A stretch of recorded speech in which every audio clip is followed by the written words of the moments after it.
Boop. Hello. Hello. Hello. Hi. Hi, everyone. Welcome to episode 69.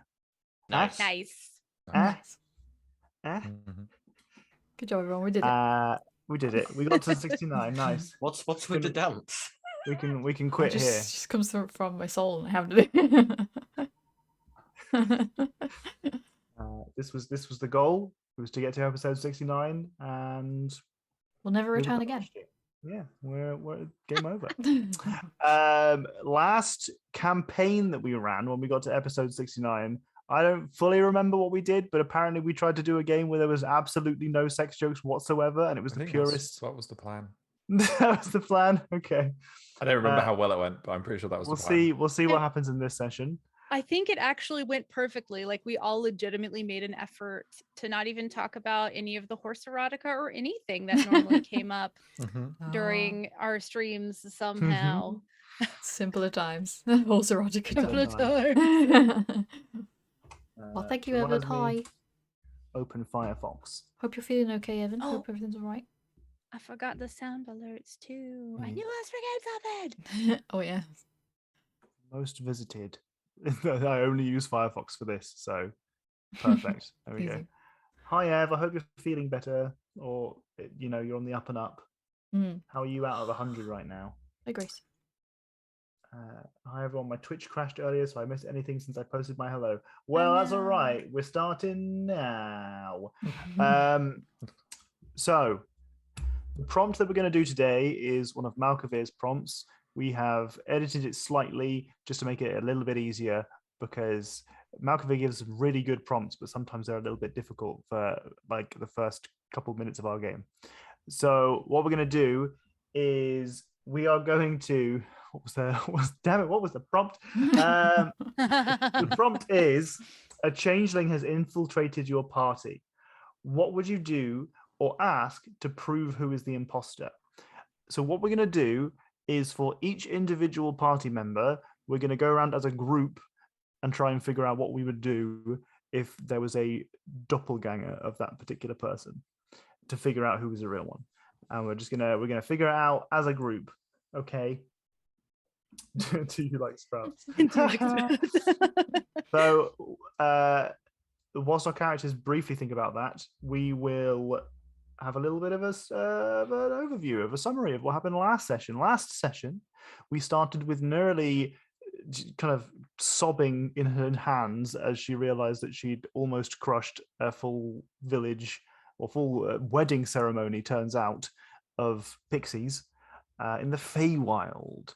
And there was a weird outcome of that entire engagement, but basically we'd found out that these pixies were very angry at people from the material plane showing up and trampling all over their shit.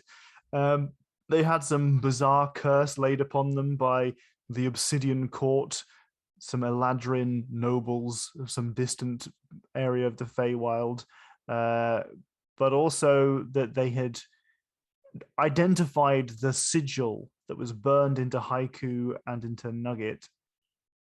And they didn't explain anything about it, but they seemed like they were kind of pitying you a little bit. It was a bit, no one really understands why yet, but we moved on from there after they vaguely said, you should maybe talk to the Ursine Court about that. You can go north and you'll vaguely find them in a couple of days. Using Oro's travel sense, we managed to start going in that direction fairly keenly, despite not having any real sense of what time of day it is or if days even exist.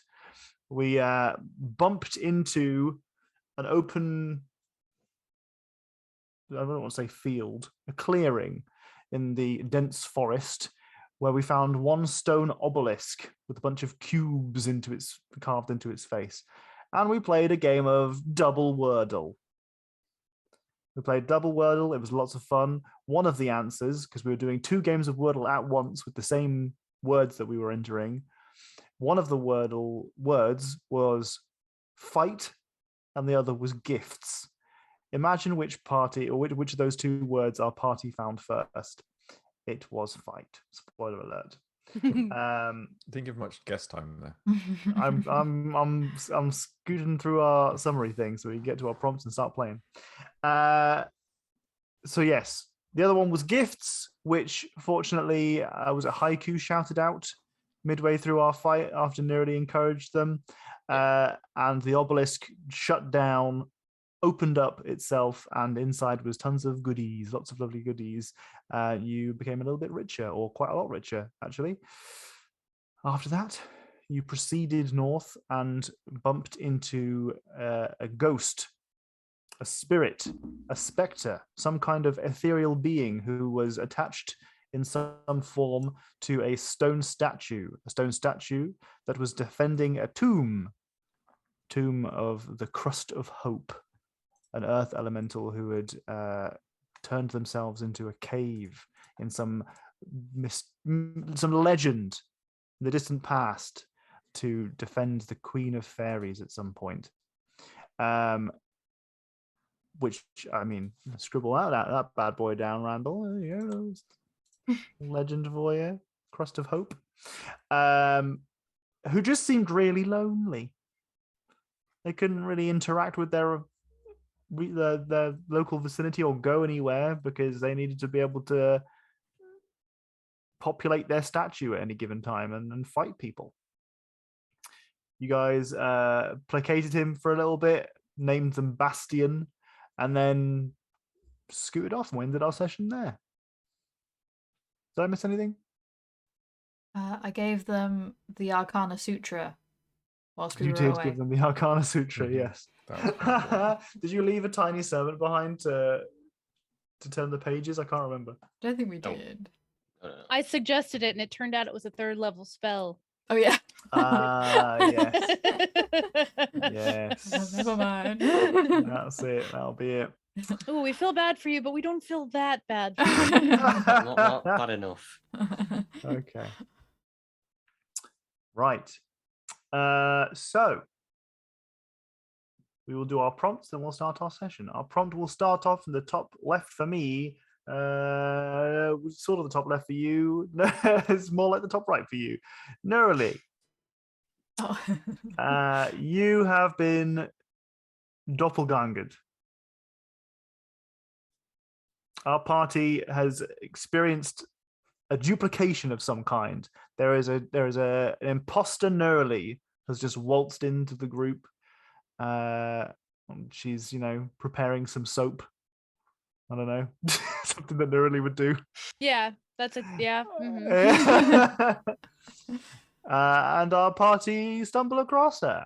What do you guys do to try and figure out which is the real Neroli? I mean, the one that we all thought about was asking what their real name was. Mhm. Yeah, Right. it's the obvious choice. It is the obvious choice. Okay. All right. Well, I mean, it's difficult for me to just say, give me another one, because that is a good one. It's a real good one. I thought something like, how do you, like, I don't know how doppelgangers work exactly, but like, how she feels about like sewers. Like, what's her disdain level for sewers, and like whether the doppelganger would be like, I mean, gross, but like the actual Neroli would be like, never again are we going in a sewer. Be something like, oh, so we're going on a quest today to the sewers. The real Neroli is like, oh no, not again, and the other Neroli is just like, yeah, sure, let's go. Yeah, whatever. Okay, that's a good one. That's a good one. I like All right, that. haiku. What would we do for haiku if haiku had a doppelganger? Feel So I like thought- ask for something off the shell. Can we just hold this thing for a bit on your shell? How do you feel? Yeah. What if we left it here for fun? That Can I could keep it? work. I was thinking, because a doppelganger might have watched long enough to know that the things in general are precious. I was thinking we could ask for the first souvenir they collected after we met them. Oh yeah. Right. Oh, okay. So you get a bit more specific of a memory tied kind of thing there. Yeah. Okay. I think that's a good idea to assume that the doppelgangers have some level of Yeah. idea about our Yeah. characters. Yeah. I don't think the real haiku knows the answer to that, to be honest. You don't I remember? think the rest of us do. I do anyway. Well, a scalp, is it? Yeah, it's the scalp. Yep. It's the Okay, scalp. it's It the was scalp, absolutely the okay. scalp. It's not a Still on there. scalp, is it? Still on there. All these months later. Oh, nasty. It was burned into our brains. I see that it was less significant for you. Well, the idea was, what night is board game night? No. I Mm. wouldn't have remembered that. Is it Yeah. Tuesday? Is it Tuesday? Thursday, isn't it? Thursday. I'm so sorry. See, that's how Randall we would didn't know it even was go. real you. Yeah, true. Randall was never even invited. Randall says He knows. forlornly. Yeah, exactly. Oh. Randall doesn't even go here. Okay, what if Randall had a clone show up? Ooh. My idea would be to like something as I think as simple as like knocking over a pot of ink onto a book or something like that, and see, are they accidents happen, or are they a bit more miffed off about it? Or just like in the background, like not obviously in front of Randall, just like off in the background somewhere. Just sit on the other end of the room reading a book and just kind of like watch as you take a page and just fold it. Yeah. Dog ear it. That's good. I like that one. That's very good. We have any other ideas for Randall spotting? Randall spotting. I think those are good ones. Would Okay. ask him who his newfound cousin is. Would they be cousins? Oh, Yeah. yeah, I think that's right.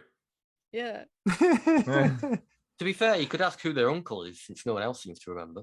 Yeah, Oh, that's a good one as well. Ooh. Yeah, fair point there. That's Unless a good we- one. Point there. Unless we find another jilted ex-lover or whatever one once removed. Okay. Last Hell but not really does least. hath no fury. Sorry, go ahead. Yeah, well, this one sent you to the Feywild. Now you got to deal with this shit. So this. I mean, she's so mad she remembers. So Yes, yeah, she's so mad that she remembers. Okay. How about last but not least, Oro? Oh, I think we'd Uh, know Oro instantly because the real Oro would just immediately turn and kill the doppelganger because of like the PTSD response of like Oro with 3 R's or whatever it was. Yeah. 100%. Just like absolutely not stabs. And then we accept that as the new Oro. If you regardless of whether or not it was there's only one Oro accurate. again, everything's fine. Right? Yeah, I bet we could have Nugget pick too. That's a good Just one. by like scent or Aw. something. Nah. I like the Aw. idea. I was thinking of That's doing good.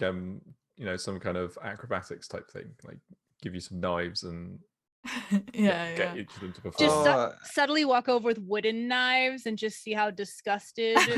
Yeah. Like, oh, that's the real one. There it is. There it is. What were you gonna say? I was gonna consider asking like a really niche question about circus humor, circus talk. Oh yeah, go Yeah, for it. just Go pull for out it. one of those Circus words. talk. Yeah. Could you define a pussy bitch? please? Or a number one? Or number one. I like if you guys have ever played Among Us with Jenny, you'll know that if you ever try to pull some bullshit where you're like, oh, Jenny killed XYZ and it was really obviously you, that never fucking works because Jenny is the most indignant person. If you ever try to pull that shit, she's like, what the fuck are you talking about? She's extremely convincing. And I imagine that Oro has that as well. Like the second that another Oro shows up, Oro is immediately like so convincing about being the real Oro that the other one just doesn't stand a chance. Yeah. I don't know. Yeah, I could see that. Right, okay, that was a good one. Thank you very much, Malkavir, for your submission for prompts. Malkavir's hi, just Malkav. shown up in time. Oh, Wow. You did one of your prompts, Mal. You'll have to we watch just it on did the one of your pod. prompts. How do we know if Uh, it's the real Malkavir? Oh no. Shit. If you guys want to help out with prompts, we've got prompts form that you can fill in. Thank you, Grace. You beat the boys. Coming up with good prompts is real tough, so test yourself. See what you can do. We got a ton, and what of it? We got a ton of questions, and we're extremely grateful for everyone who submits them. Some of them end up being like they overlap, or they're very similar to a question we've already got or one we've already answered. So sometimes your prompts don't get used, and that's just an unfortunate thing. But I believe in you. Apply yourself. Are you familiar with the Dictionary of Obscure Sorrows? No, what's that? I think it's just a person is making them. They make up words that sound like real words and then define them as some like obscure, sad concept. Oh. And Vamodilin is the fear that everything has already been done. Oh, I like that. Wow. Okay, all right, that's good. Coming up with new words that are sad. That's so edgy. Yeah. Then some of them sound like, oh yeah, that's real. Surely that's a real word, right? Yeah. That's the kind of thing when people come up and tell you like, oh, it's this word means blah blah blah. You just sometimes you gotta take it with a pinch of salt because that seems legit, but also you're clearly bullshitting me. The Simpsons I fall for that shit all the time. It's a perfectly cromulent word. It's a perfectly cromulent word. But yes. You know what's funny is that became a word that's in the dictionary now. And embiggen. Embiggen, yep. I like that one a lot. Thank you very much, Malkavir. I'll take that D6. The list lasts for more than the evening, it's forever. I promise you, I will be using that tonight. Okay.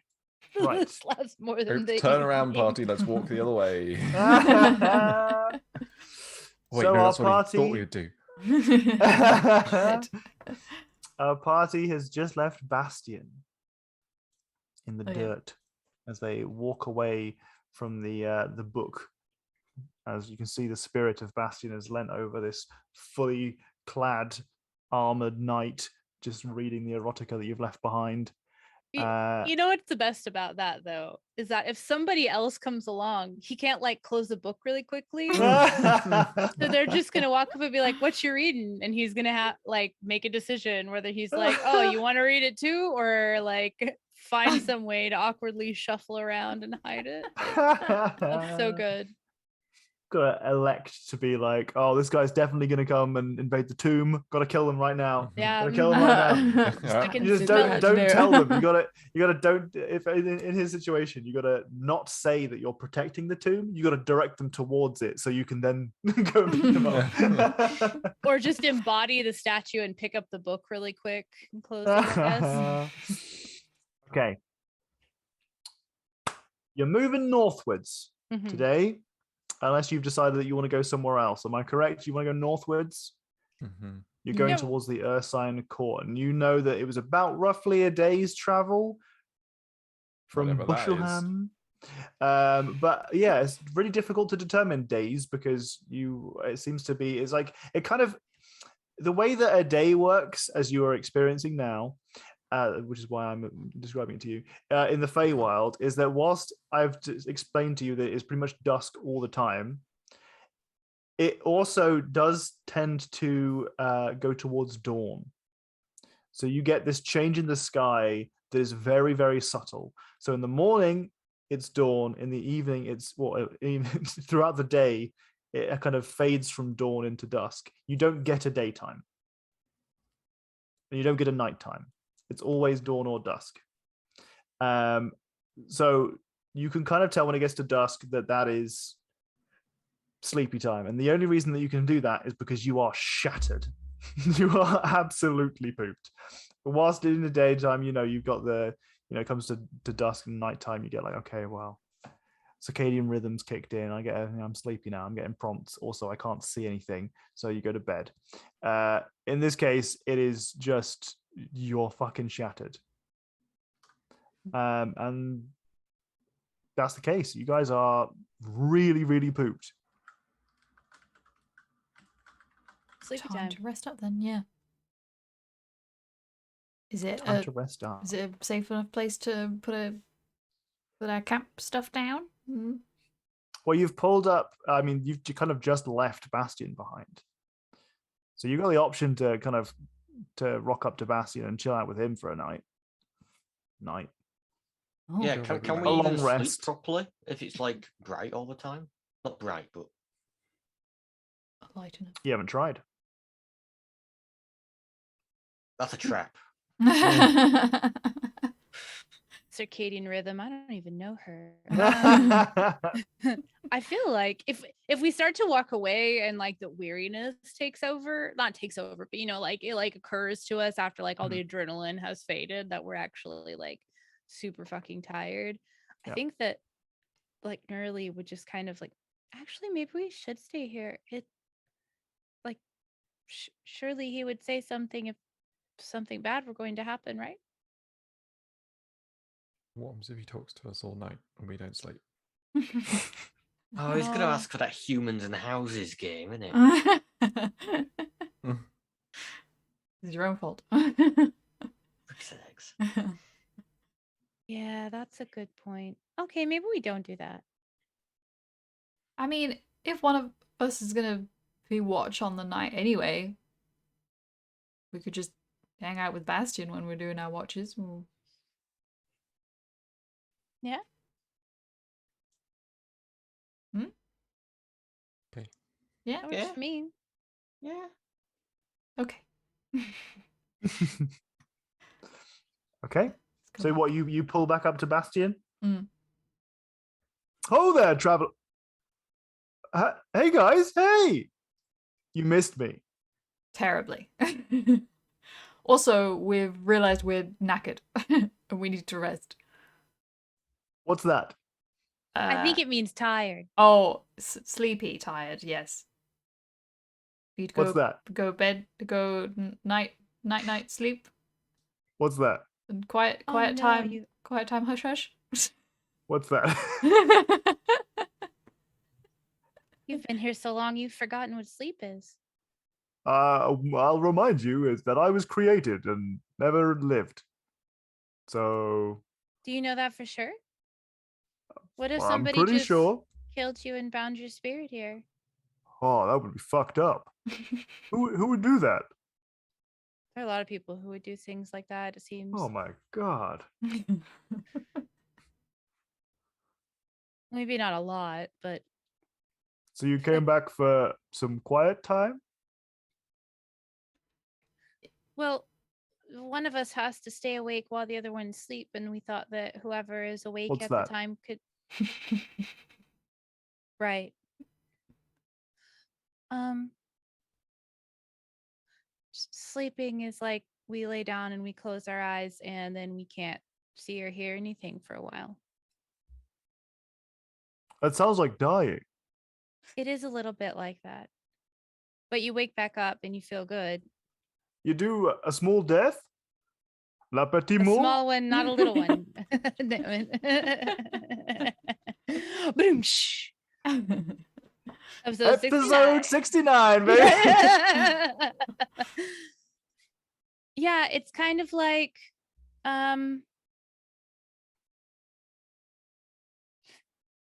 you run out of energy, like a fire. Like you build a fire and then all the wood burns away. And then the fire relights itself? Yeah. In this case. You guys are weird. I can't really say you're wrong about that.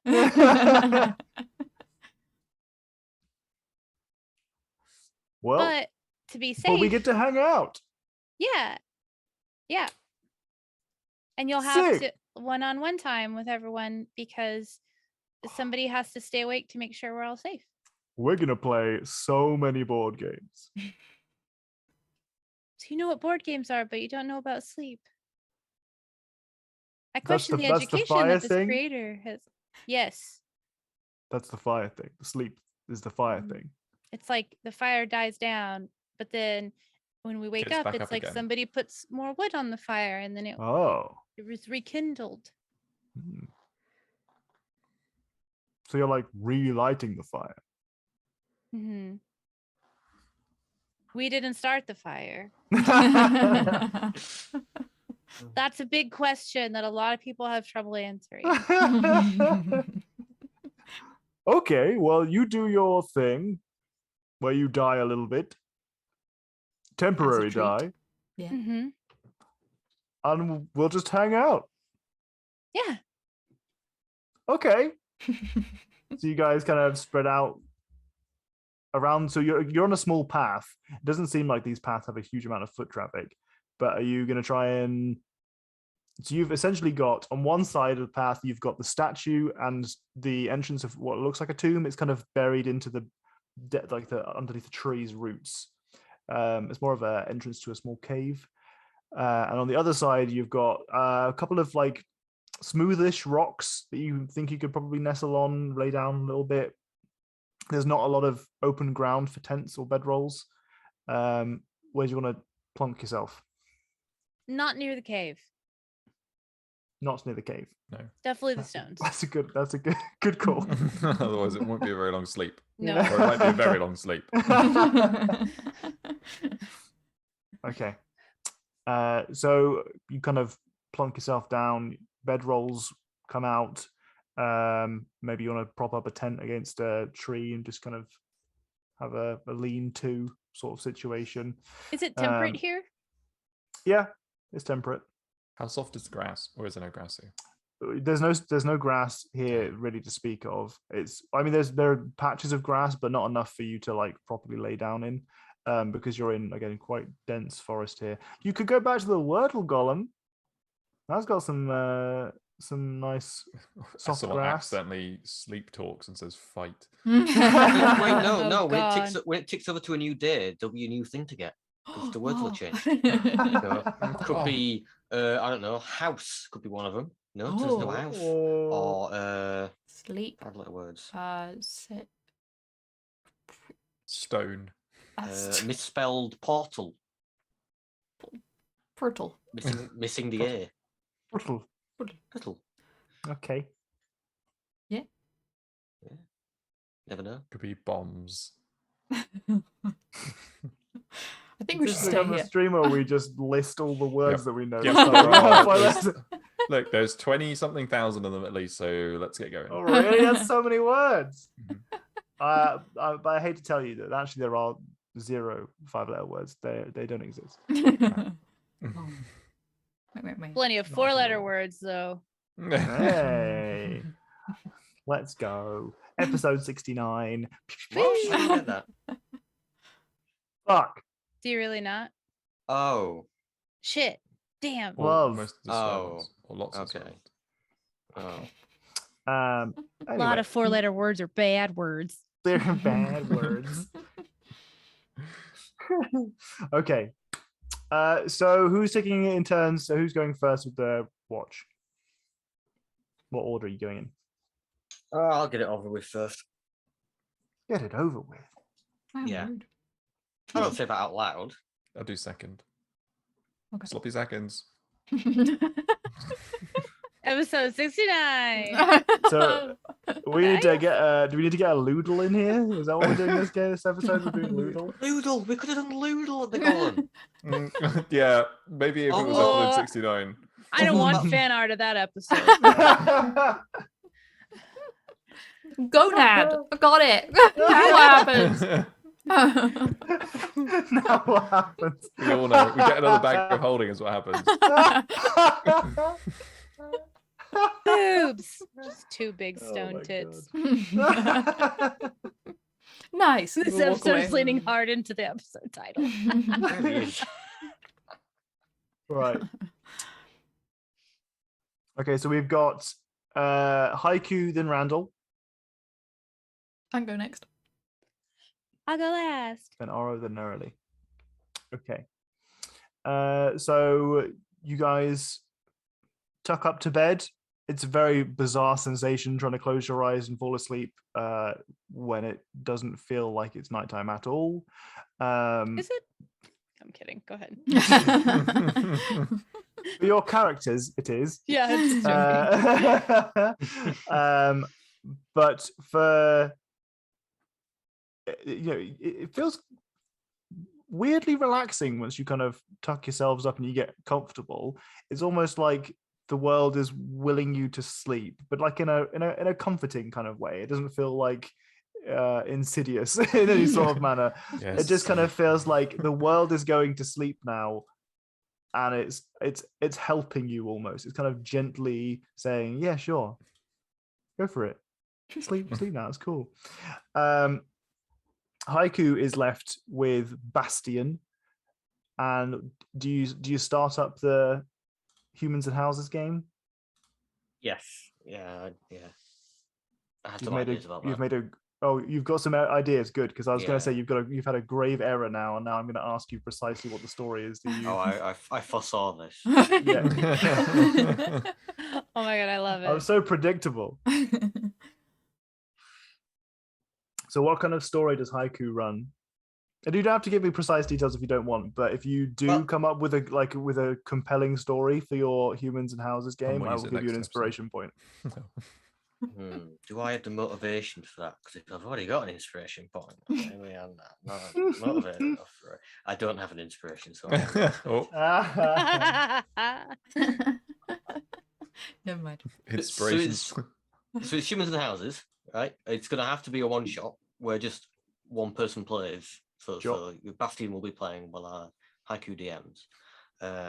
Being Humans and Houses, I've created the character for him, and he starts off as a level 1 accountant. Yeah. Whoa. Yeah. And you wake up, you've got to take the kids to school, then got to get yourself to work. You do your job. You have some water cooler chat. You do a bit more of your job. The encounter for the day. That's the encounter. What's the big bad evil guy? Your boss. Oh, absolutely. Yeah. Well, it depends on the day. I rolled a D2, and a 1 was the boss, and a 2 was an awkward customer on the phone. Oh, nice. Gotta prepare. Okay. Yeah. You gotta have a little bit of randomness in there. You get home, you gotta do a couple of skill checks to make tea. A memory check. Make sure you pick your kids up. And then there's a combat phase when you try and put your kids to bed.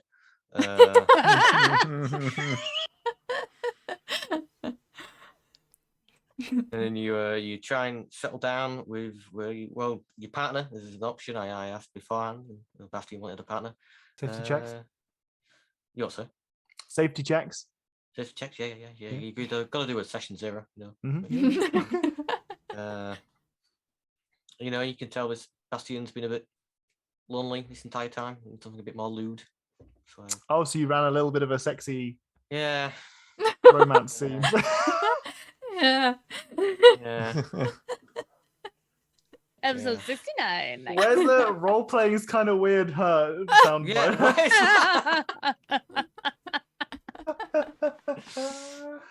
Oh my goodness. All right. Do you have anything more to say, or are you happy with that? Because that's good. I'm not going to pull any more out of you, but if you want to finish your story. I'm too tired after that. And it's bedtime. Game's over.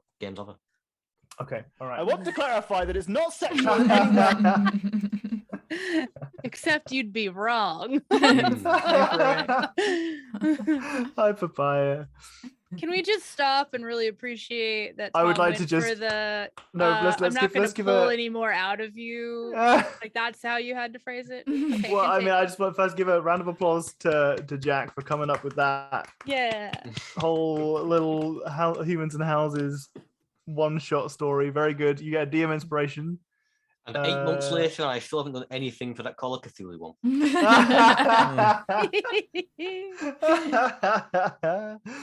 Oh, good job. That was awesome. Well done. Could you roll me with advantage a performance check?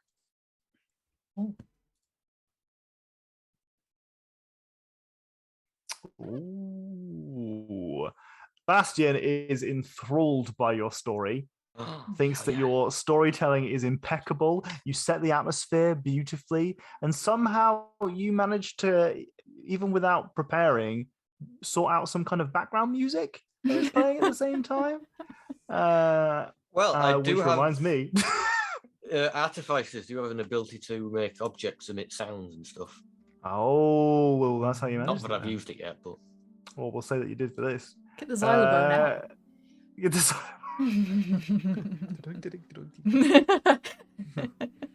Elevator music. green sleeves. Yeah. Well, you did an incredible job running this particular little story for Bastian, who is enamored with you and the story that you weaved for them. And he gets to the time where you want to go to bed, and Bastian's like, "What do you mean go to bed? We're gonna finish the story." Well, the day's over. This is the trick to humans and houses. Every day is exactly the same. Infinite replayability. Oh, it hurt. Too real. It's not strictly true. You have to play 5 of the same days. And you get 2 special days where you have to catch up on all the stuff you missed out in the first 5. Oh my god! I want to do one of those days. This is just getting a bit too real for everyone. Depending on your constitution score, you just sleep through half of each of those days, trying to recuperate from the other 5 days. Jack, how dare you bring this much reality into my fantasy? Oh, I love it. You gotta stay up with me and play some more. The annoying thing is Haiku doesn't always need loads of sleep, but Well, it gets to your time, and Randall wakes up, and Haiku maybe takes advantage of the fact that Randall is now stirring. Oh, Randall's turn to do watch. Randall's here. Maybe if you ask her nicely. Randall might, Randall, we're playing humans and houses. Oh, who is? Are you? Me and you. You're DMing. But I've not played before. I don't. Bastian points towards the DMG that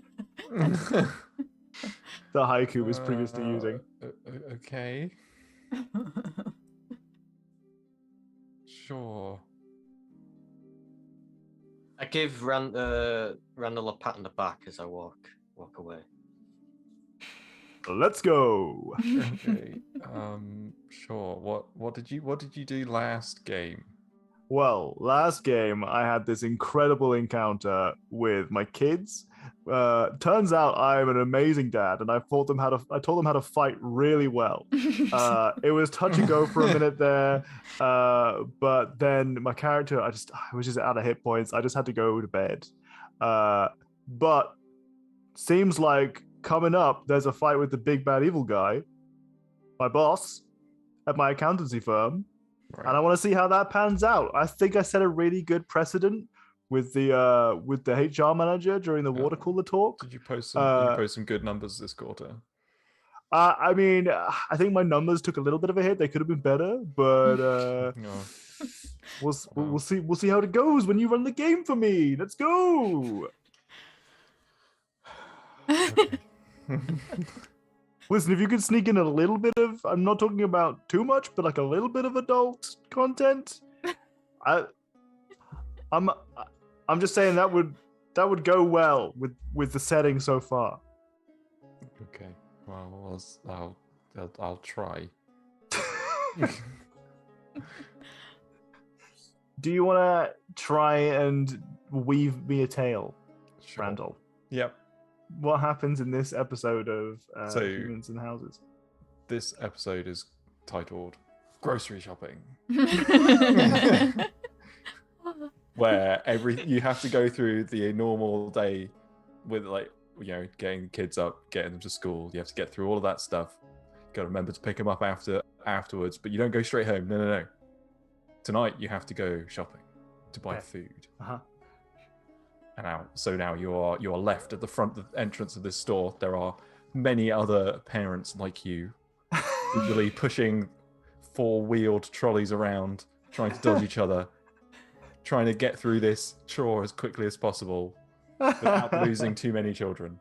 You have a list of things written by your partner potentially, and you have to pass an intelligence check on each one to know A, what it actually says, make sure you can read it. B, make sure you actually pick the right product off the shelf. And also you have to not lose your children while you're doing that bit. I like that a lot. Could you roll me a performance check, please? The DMG is the least useful book about learning to be a DM. Yeah, all right. Don't nitpick me. Randall could do some great miming, though. Oh, yeah, like, for any, like, RP scene, like, Randall is miming stuff out, obviously. Okay, advantage. Roll it again. Go for it. Thank you, Jack.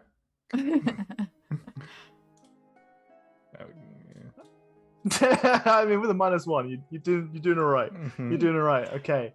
Well, I mean, Bastian is impressed, and they seem very content and comfortable in your world, but they don't feel challenged. They feel like there was a whole other bit I completely forgot. Oh, you want to keep going? Well, yeah, because the adult content bit. Oh yeah. There's a special holiday coming up in Humans World called Valentine's Day. Oh shit! And you need to get your partner a special gift. Oh no! During the grocery shopping with the kids. Yeah. So you've got to like distract them enough so that they don't notice what you're buying. Oh shit! You're buying stuff. Are you buying? What are you buying? What does Bastian end up buying? Well, Bastian can end up buying anything, but it's probably lewd. Edible lingerie. They always have them in Tesco this time of the year. Yep.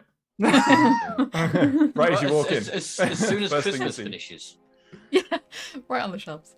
But that's the highest challenge rating thing to buy, because if the kids see it, they'll think it's like sweets for them. Oh. Right. So you have to be really good with your deception rolls to actually get that one. Okay, all right. That's a very good. Okay, I like that. First off, if you haven't got inspiration, take your inspiration. Very good. I think that Bastian is suitably impressed. Thinks that was a very challenging experience. That was very. I mean, you didn't have the music that Haiku had, but I love your character work is amazing. The scenarios were fantastic, and I mean, now that means that the next episode is Valentine's Day. I can't wait to see what the next person comes up with for Valentine's Day. So you go to bed. Randall extremely quickly goes to bed. It's like the quickest he's ever gone to bed. It's just like already lying facing away. Loudly snoring. Now it was Oro next, right? Yeah, it was. Yeah. Oh, good. So Oro wakes up, sits down with Bastian, having said that she'll spend some time with Bastian during the night, and Bastian's like, "The books are already out. Look, here's my character sheet. What? His name's Dave. He's an accountant. An account? What? Yep. This session, it's Valentine's Day."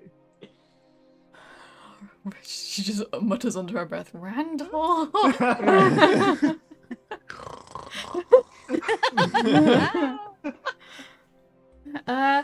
Okay. All right then. Okay, so it's Valentine's Day.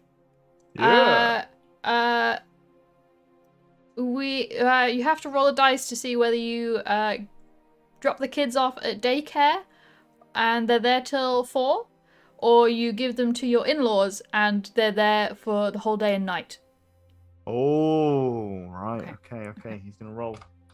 What's he rolling? 1d20? Sure. I know, making it up. He rolls a nat 1. Oh no. Okay, you have to pick them up at 4. That's really unfortunate. You don't have much time in the day. Okay. Fuck. But they're gone early, so you can, still have some time with your partner. How am I going to weave this into something? Okay to put on Twitch. I mean, he does have the Arcana suture with him. That's true. I did think that he could just flick to a page and that could be it. But I need some Page extra. 69.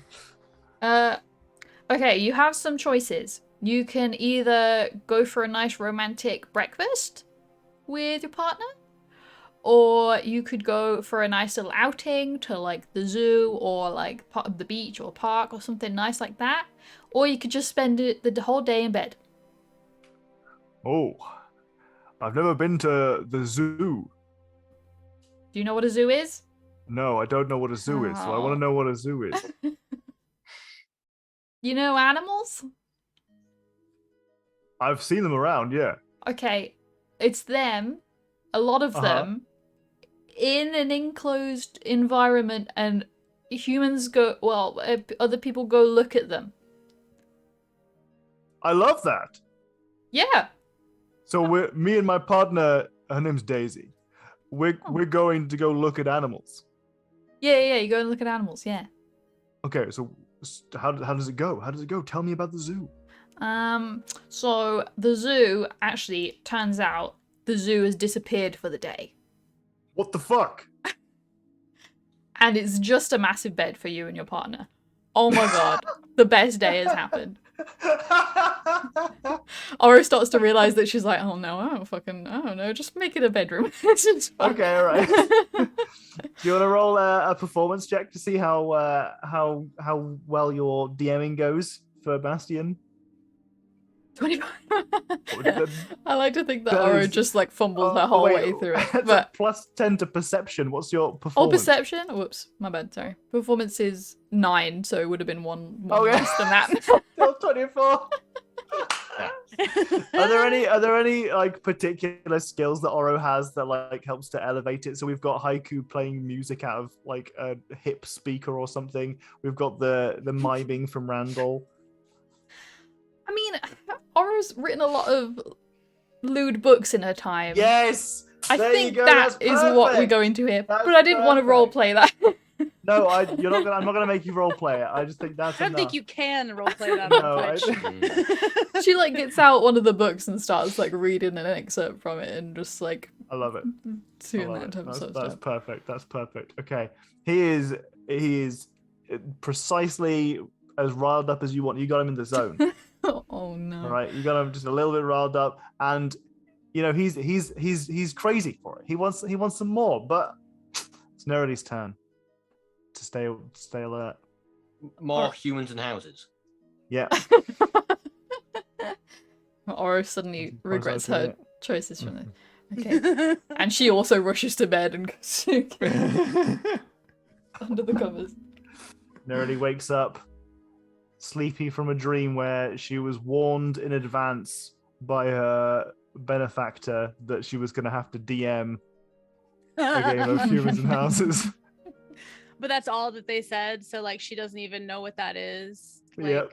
kind of like wakes up and stretches and pulls some rations out, kind of like bleary eyed, and is like, "Good morning, I think." You comfortably chewing down on some rations, and you kind of scrape some sleep out of your eye. Blink, blink, and in front of you is the spirit of Bastion, who's got like a spirit piece of paper and like a spirit quill. I was gonna say, "Oh my god, you learned how to touch things," but it's spirit paper. Yeah, it's just patiently staring at you, and then looks down at a book, and looks back up at you, and it's the rule book for humans and households. What is it? Let's go. What? We're halfway through Valentine's Day. Daisy is crazy for Dave. We're looking for another child, I think. We're working towards that for the day. I think we're gonna come to this incredible climax for our story. I'm excited for you to DM for me. Everyone else has done such an incredible job. It would be such a shame if the story went unfinished. Let's go. Oh, do I just tell a story? It's a collaborative storytelling experience that's based in the world of humans and households. Oh. You're running the game. You're the DM. I'm Dave, the accountant. I've got annual leave for the day, so I don't have to go and do the water cooler stuff. It's just me me and my partner. I don't know any stories like that.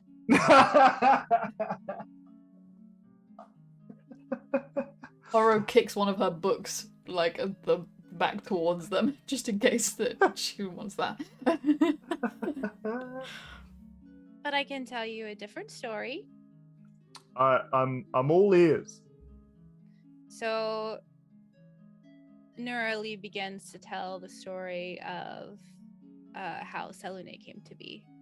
How there was... Excellent. Oh my god, you've gone the full-on religious route. Yes. Where Bastian is boner waiting. Kill. Big boner Absolute kill. super duper boner kill. Yeah. Okay. Yeah. Can you give me a performance check to see how well this actually... Maybe this pivot is welcomed.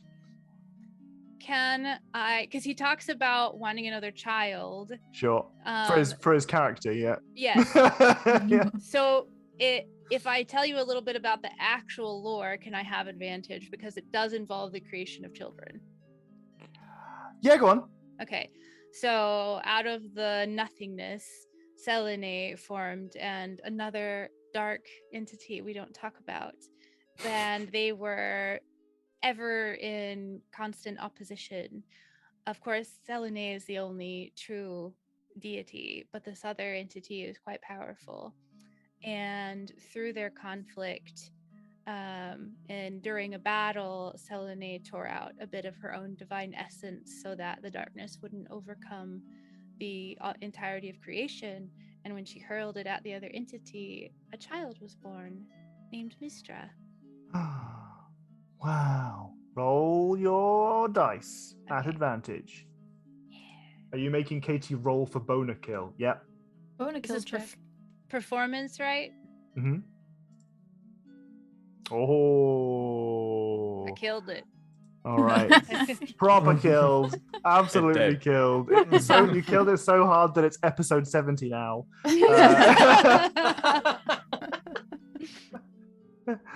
But actually, whilst you can see that he's placed down his spectral character sheet and is clearly no longer super invested in humans and households, it's kind of actually, oh, yeah, all right, yeah. She's using prestidigitation to talk about like the stars in the night sky and the moon cycles and stuff like that. Yeah. So it's very visual. Lovely. Very nice. Okay. All right. So, I'm afraid I'm not going to be able to give you an inspiration point for this because he was looking for a horn fest. That's fair. But we picked the wrong watch order. Yeah. Neurali is like, I have no idea what you're talking about. But he's very impressed with your knowledge, and he finds you to be very charismatic in your storytelling, and you do just have a genuinely nice time. Have a bit of a sit down, a bit of a chat about the nature of everything, and you have a little bit of a discussion about how how the gods and divinity exists in a world with multiple planes, and how that might influence someone who lives on the feywild, and how you even can be in contact and communicate with your deities whilst in a place completely separate from where you were previously. And it's it's a little bit philosophical, but neither of you are especially smart, so it doesn't really go anywhere. But it's nice. It's a nice time anyway. Ouch. Burn in there. No need. But you guys have a pleasant experience, and by the time you guys are just like gently chuckling to each other as you finish your conversation, and you kind of just still nibbling on some rations when everyone else wakes up. Or is the last to go? Morning. Morning. I think Hey, there's guys. another episode of that game that he'd like to play. Oh, we put humans and households away. Oh, okay. Oh. It got real good, but you know, bit of a boner kill happening there. It's just, sometimes games of role-playing games, they just peter out. Sometimes it just peters out. You don't get to see what the finale was, and that's okay. We can't be attached to these things. Dave will always be waiting for you there whenever you want to pick it up again. Next time I see you, we'll see what Dave has in store. Next time, can I run the first session and not the last one? Sure. Yeah. Yep. Mm-hmm. Daisy's moved on though. Can't wait to. God. With the zookeeper. Oh.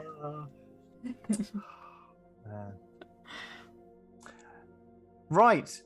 You guys wake. You do your morning routines. Is there anything in particular that you guys want to do differently now you're in the Feywild? Is there anything that's you're camping on the side of a road rather than coming out of a hotel? I want to check over Nugget and Haiku's little scars that they have and to see if they've changed at all. Okay, give me a medicine check or a perception check if you prefer. 23. Medicine check is a rare one. We rarely get a medicine check. Mm-hmm. From what you can tell, there is a change. Actually, they do feel last time you inspected them, there was almost like a low smoldering, as if the embers of whatever had burned into their skin was still there, slightly, just lingering. That appears to have stopped today, though the mark itself seems to be a darker color. It appears to be more it's almost consolidated. Right. Like perhaps yesterday it was still in some kind of developing state, but now it has become concrete. Okay. I point that out to everyone just so to be like, let's keep an eye on these scars in case it changes anymore. Mm-hmm.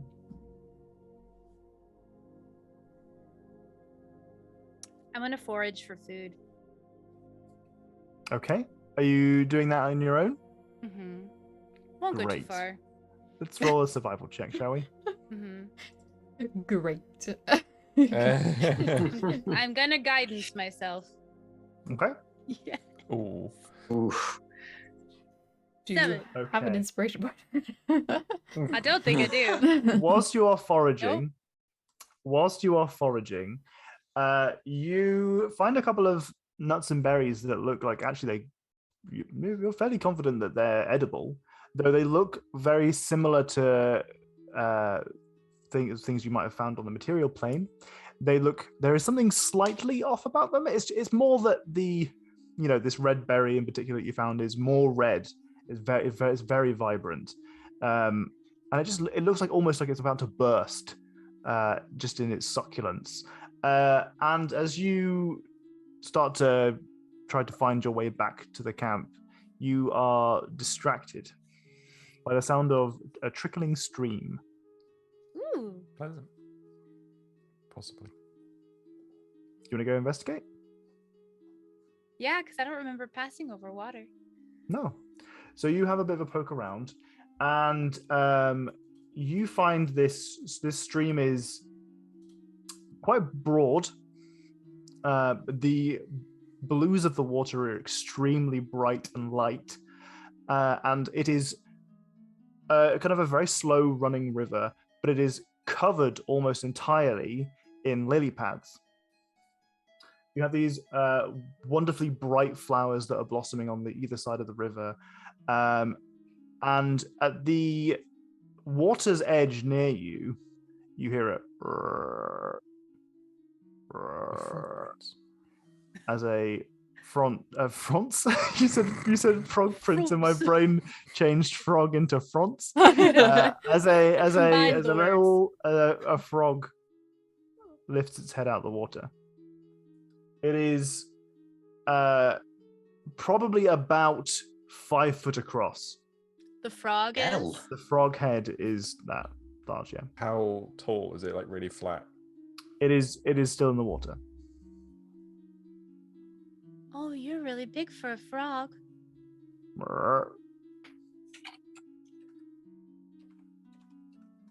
Do the lily pads look bigger than they should be, or is it just the frog? They're very big lily pads, but I mean, you've not experienced too many lily pads in your time. You don't know what the limits of lily pad size are. That's true. That's true. They are huge, though. They look to be, some of them look to be 10 foot across. I started off in a place where everything was very small, and I've somehow ended up in a place where everything's very big. I wonder, can you talk? What's your name? I'll try in Celestial. It doesn't seem to respond to you. Yeah, shoot. Although it starts to slowly waddle towards you, and you can see that its body is like 10 foot across. It's a huge frog, but it's, you know, it doesn't seem to have any real ill will towards you. Doesn't look hungry or anything. Not from what you can tell. It kind of like lowers its head and starts to like poke gently with its nose at the ground in front of you. I'll pet his head. Okay, make a dexterity saving throw. Oh, okay. Good. Oh no. 18. Oh. It leaps towards you. Actually, I'm gonna just quickly. Okay. It leaps towards you and it tries immediately to swallow you. No. Humans are friend, not food. People are friends, not food. Okay, you have this massive frog tongue is just slapped next to you as it goes like hits the ground by your feet instead. No! Stop it! Stop it! Could you give me an animal handling check, please? Yes. Can I guidance myself? Sure. Hell yeah. Yeah. Nice. This is how I tame a giant frog. 18. It appears to first be taken aback somewhat by your stern reaction to it, but it actually does seem like perhaps you have made some impact on it, and it looks a bit like upset that it's disappointed you for an instant. That's better. Oh. I'll toss him one of the really red berries. Okay, it snaps it out of the air with its tongue. Good job. Swallows. Keels over. It opens its mouth, looking like maybe it wants to eat you again a little bit. You want to show I you toss don't the wanna get berry. Slams down. It kind of just waddles back to the water, slinks into it. Bye. You're left with this trickling stream, this beautiful river. And actually, you know what? I'm gonna put us on a map for it, simply so that you can see it. Because if you got eaten by that frog, this was going to be a combat encounter.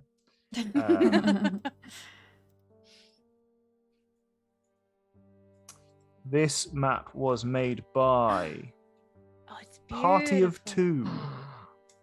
Wow. Mad. Never wanted nearly to be eaten so much. This was made by Party of 2. This was one of their free maps, so I'm not a patron of them at the moment, but I'm seriously considering it because there are some really, really nice maps over there. Feel free to check them out. Pretty. I like it a lot. So yes, now you tame the giant frog. Mm-hmm. That kind of hops across the lily pads into the distance before it sits patiently waiting, watching what appear to be some kind of small glowing lights. Ooh, what are the lights? Immediately a tongue lashes out, grabs one of the lights out of the sky, plucks it, and swallows it. Eater of worlds. Javelins. It's, what is it, Colossus? Is Colossus the world eater? No. Who does the Silver Surfer herald? Galactus. Galactus. Galactus the world eater. I'm gonna name him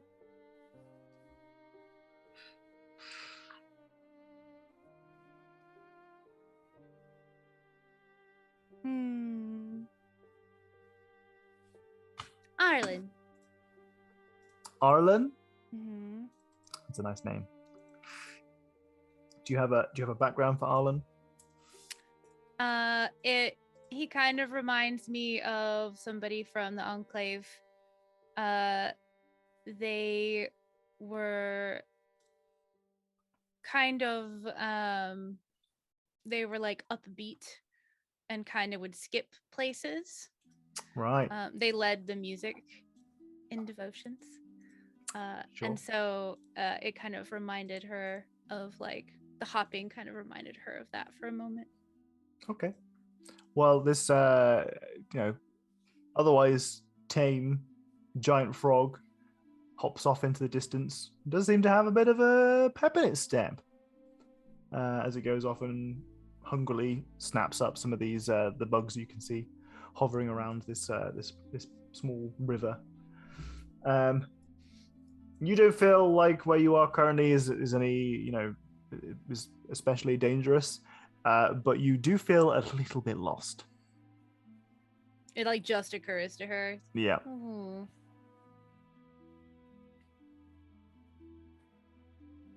Uh-oh. Back with you guys. It's been a little while since Nerly went off to forage. This isn't the first time she's done it. She usually goes off in the morning and she'll find some berries when you guys are camping on the road, or at least somewhere that's got something to forage. But usually she's back by now. Anyone think Nerly's been gone a while? I think it's been a little bit longer than usual. Yeah. Oro shouts for Nerly. The stage shouts, Nerly! Nerly!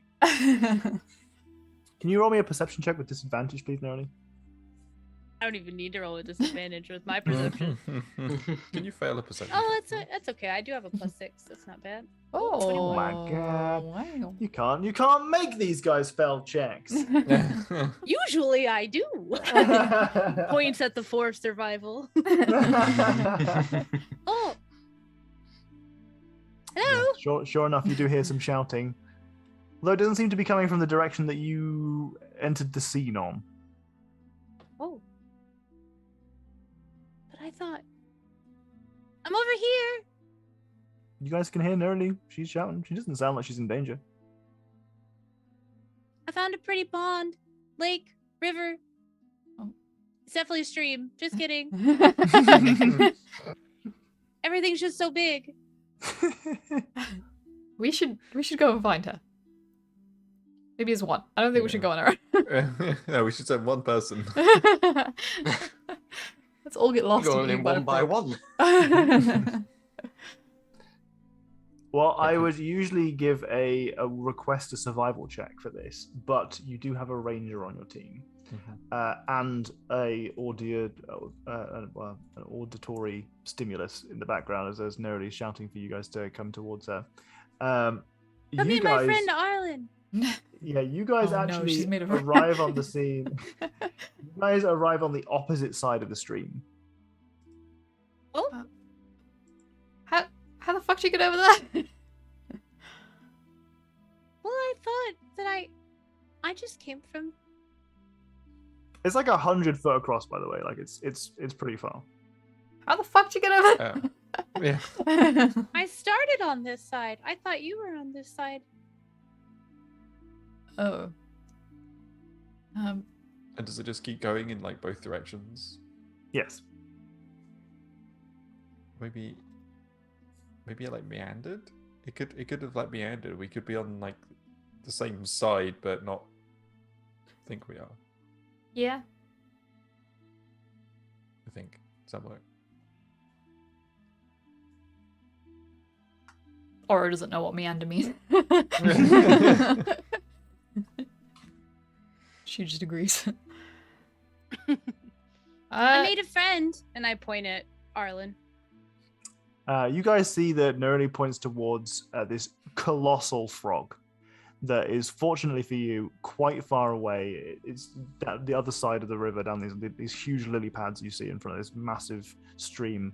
That it's just very slowly. It's not a very fast stream. Like you suspect you could stand in it or whatever without being blasted down a waterfall a mile downriver. But it's hopping around and it's kind of sniping these little shimmering light bugs out of the sky. I tossed him another berry. he's meandered quite a while away from you now, so that would be a long arm. That'd be quite a throw. Arlen, go along! You made a catapult spell. You made friends with him? Mm-hmm. I thought he wanted me to pet him, and then he tried to eat me, but I told him no, and he stopped. That's good. Mm-hmm. That's very good. Well eaten. Yeah. Turns out he's really nice, and he likes these berries. But I can't throw that far. How you want to come over this side?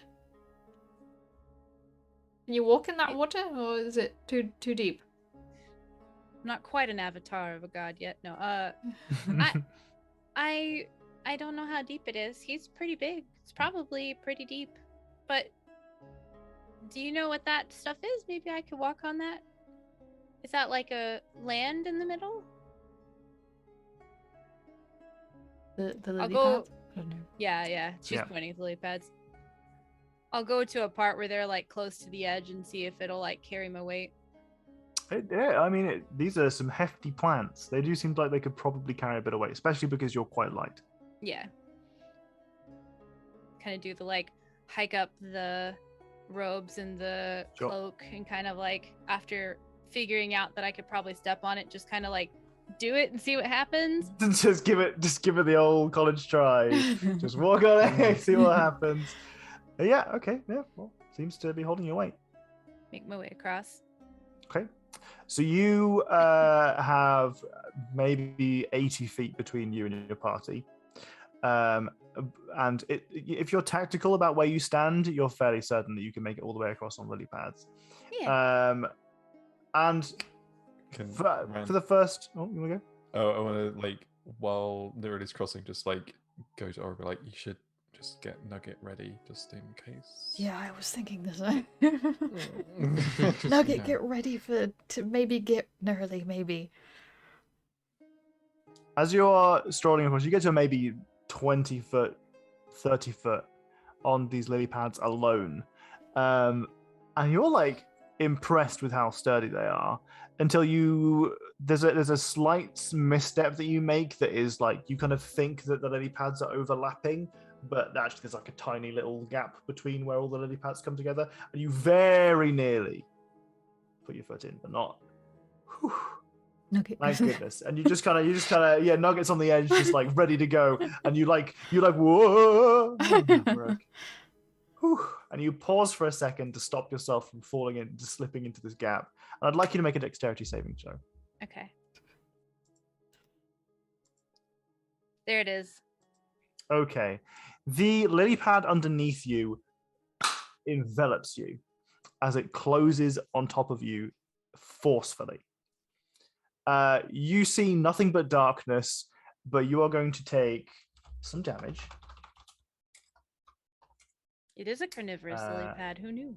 You take 3 points of damage as the lily pad slams down on top of you, and it kind of just, it's like almost a vacuum chamber. In fact, you're kind of struggling to breathe. Uh-oh. Rather than rolling a full-on combat initiative order for this, I would like everyone. You know what we will do? We'll do initiative order just on the off chance you guys want to do something that is initiative. Like provoke a frog. Like provoke a frog. You said I'm 20 feet from the edge, so I'm basically like right here-ish. Yeah. And that's where I started, or that's where I'm going? Yeah, that's where you started. Okay, so I've barely made it. And I'm trying to get like over here, basically. Like, ping again. It's not pinging. Over there. You're trying to go over to where Oro is. Oh, everything froze for a second. That's why it wasn't pinging. Okay, yeah. Okay, perfect. Okay. So feel free to roll initiatives if you'd like. You can plop yourself on the on the map as well if you want. Put yourself over by. Does one do Oro. that? If you go to your Drag and character drop. sheet thing, you can drag yourself onto the page from the sidebar. And if you click on your own token, then when you press initiative, it should plop your initiative order in there already, and tie it to your token. How did the lily pad close? Did it just like close up, or did it like close up and go down? It's kind of rather than Like- just doing it's not like a Venus flytrap sort of situation. It's more of a twisting circular motion. Right. It's like a flower bud closing. Okay, but she's like above the water. It hasn't For like now, collapsed she under is- the water. She is above water for now. It looks like it is sinking. Just slowly. Yeah. What? I feel like Nerdy hasn't had a good experience with water. Yeah. Every time. That's silly. Even though I rolled a 6, because we prepped Nugget to do something, could Nugget have a Surprise round. Surprise. Fucking 0 initiative. I'm You gonna did use my helm of prep. awareness. You did prep. You did prep Nugget. I will allow Nugget to have an advantage on the initiative roll if you'd like to re-roll it. but me and Nugget go at the same time, right? In which case you can re-roll your initiative. Well, you rolled a 6 and a 22, right? Yeah, Nuggets was 22. So you can take the 22. Okay. Look at this! What the fuck is this, Jack? Helm of awareness. Two rolls One of and you each. got both ends of the spectrum. Like You're on a nat 1 and a nat 20 in 2 No. rolls. No longer the last one to react. I think this might be the first time that's happened. Oh my goodness. Oh my goodness. you're still not going first. Oh no! But I'm not going last. So what do we we'll use this turn order for we're not in combat, but we'll take turn orders for the amount of damage that Nerdy's going to take while she's being swallowed alive by this lily pad. We'll start at the top with Nugget and Oro. Nugget was prepared to go, so we're giving you this high advantage, this high initiative roll. Where is it that what do you want to do? I would like to get onto Nugget Okay. and fly over there and try and slice the lily pad, if that's possible. Okay. Yeah. What are you using for that? Wait, what do I have? Scimitars are longer. Wait, I have a scimitar and a short sword. Which is longer out of the two? Scimitar's longer. So scimitar is a curved short sword. Okay, Whereas scimitar then. Yeah. I just use the longest thing I've got to try and slice it. Sure. Okay. Go for an attack. Oh, I double click that for some reason for the first one. Okay. So you do hit. You can see that there is this very satisfying aloe kind of liquidy secretion that comes out of it as it starts to pour off, and it looks like that's kind of. Can I taste that? Is that no? I shouldn't taste that. That's, Do I? No. Not right now, at least. Not right No, now. I shouldn't try that. No. In the moment. But it carves a decent swathe into the plant, but you can't see a gap and you can't see Neroli yet. Okay, great. Okay, we'll move on down to Haiku. What are you doing, Haiku?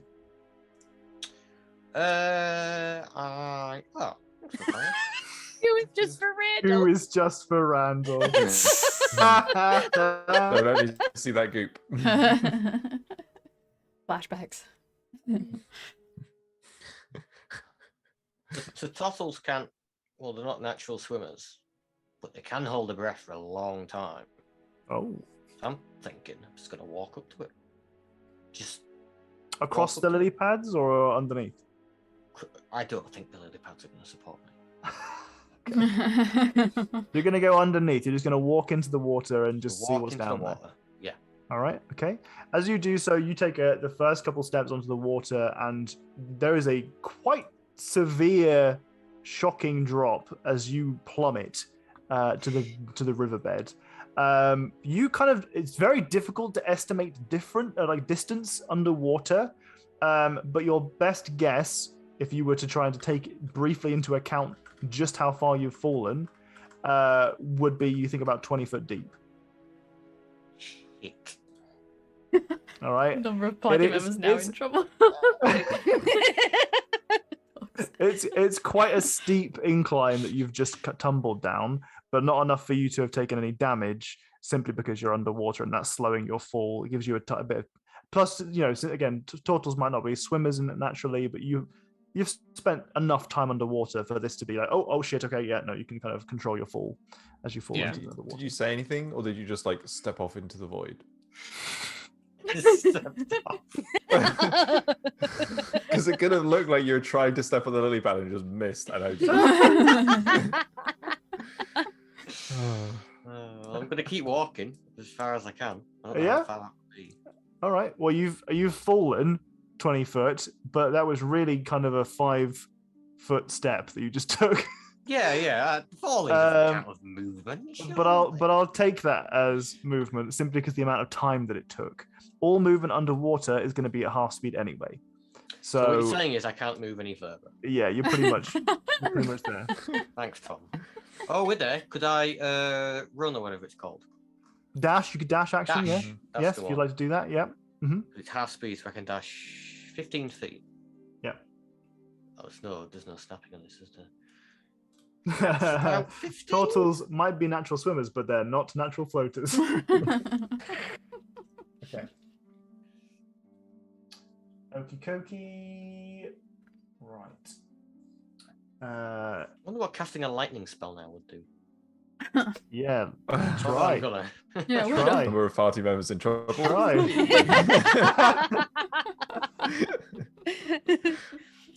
Okay.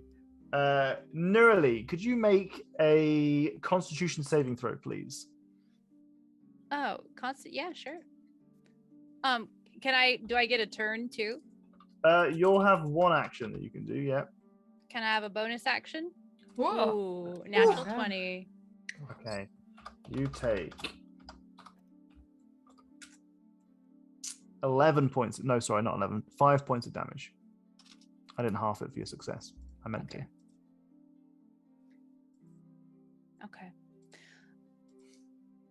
What is it you would like to do? You are very restricted. Oh, absolutely. You are essentially immobilized, but yeah. not functionally. If I can talk verbal components, cool. But no somatic material ones. Nope, just verbal. Mm-hmm. There's a flash of white silvery energy, and some feathers come flying off as she misty steps 30 feet. Do you have to see to Misty Step? Nope. You don't have to see to Misty Step. Mm-mm.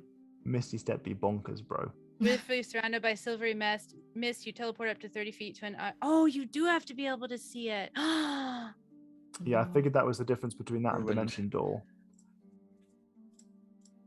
Or teleport. I mean, that's kind of silly to not just be able to go on the other side of a little membrane, though. A little membrane. This is a pretty thick membrane. This is a big boy. This was holding your weight a second ago. It's a big boy. Well, I just thought this was going to be so easy. I was like, I'm just going to Misty Step out of here. No problem. Okay. No, there's a bit of a problem. With a critical success on my Constitution save, can I get a little bit of somatic? No. Aw. Smidge of somatic. It's a treat. I'm afraid not. All right, Okay. all right. One second. Misty, sit. Well, I guess I can't do... Well, I will... Jack. I will... This is verbal only. I will mind spike it. Sure. Drive a disorienting spike of psychic energy into the mind of one creature you can see within range, and I can see the creature. That's all I can see. Intelligence saving throw. What type of damage is it? Psychic. Okay, so it takes no damage. And you subtract 1d4 for the next saving throw it makes. Okay, we'll take that. Okay. I mean, will we take that? Yeah, we'll take that. Yeah. That's It doesn't all have I can do. Yeah, it doesn't have a mind, so it can't take psychic damage. Okay. Jealous of it. It will take the disadvantage, or the minus whatever it was. What, -4? Minus D4. -D4. Okay. Can you actually see if you're in complete darkness? I'm not going to be that much of a dick. Okay. You can if you have Randall. dark vision.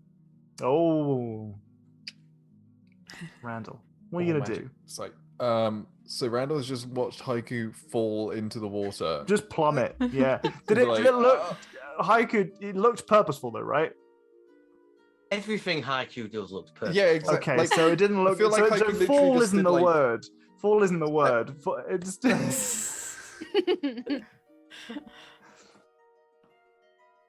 So what do you want to do? So I'm gonna reach into my bag and I'm gonna grab something that I'm really glad I kept, which is the bubble kelp, Right. Yeah. and I'm gonna munch on one bubble kelps. Sure. Uno. Uno Bubble kelps. I'll be like, What's bubble kelp? we got Well, it you weren't around for eons that. ago, and it A helps you breathe, it lets long you time breathe ago. underwater. A really Oh, long time cool. ago. They had an underground pirate encounter where there was some bubble kelp, and they stored some up and haven't used it until now. Yep. Oh, okay. Like in Over a Harry year. Potter. Yes. Yeah. Okay. I have 8 bubble kelp. Oh, I've only got one left. I've got my last one now that I use this one. But Brandon's just gonna shout, be like, I don't know if Haiku's in trouble. They just fell into the water, I think. So I'm gonna go find out.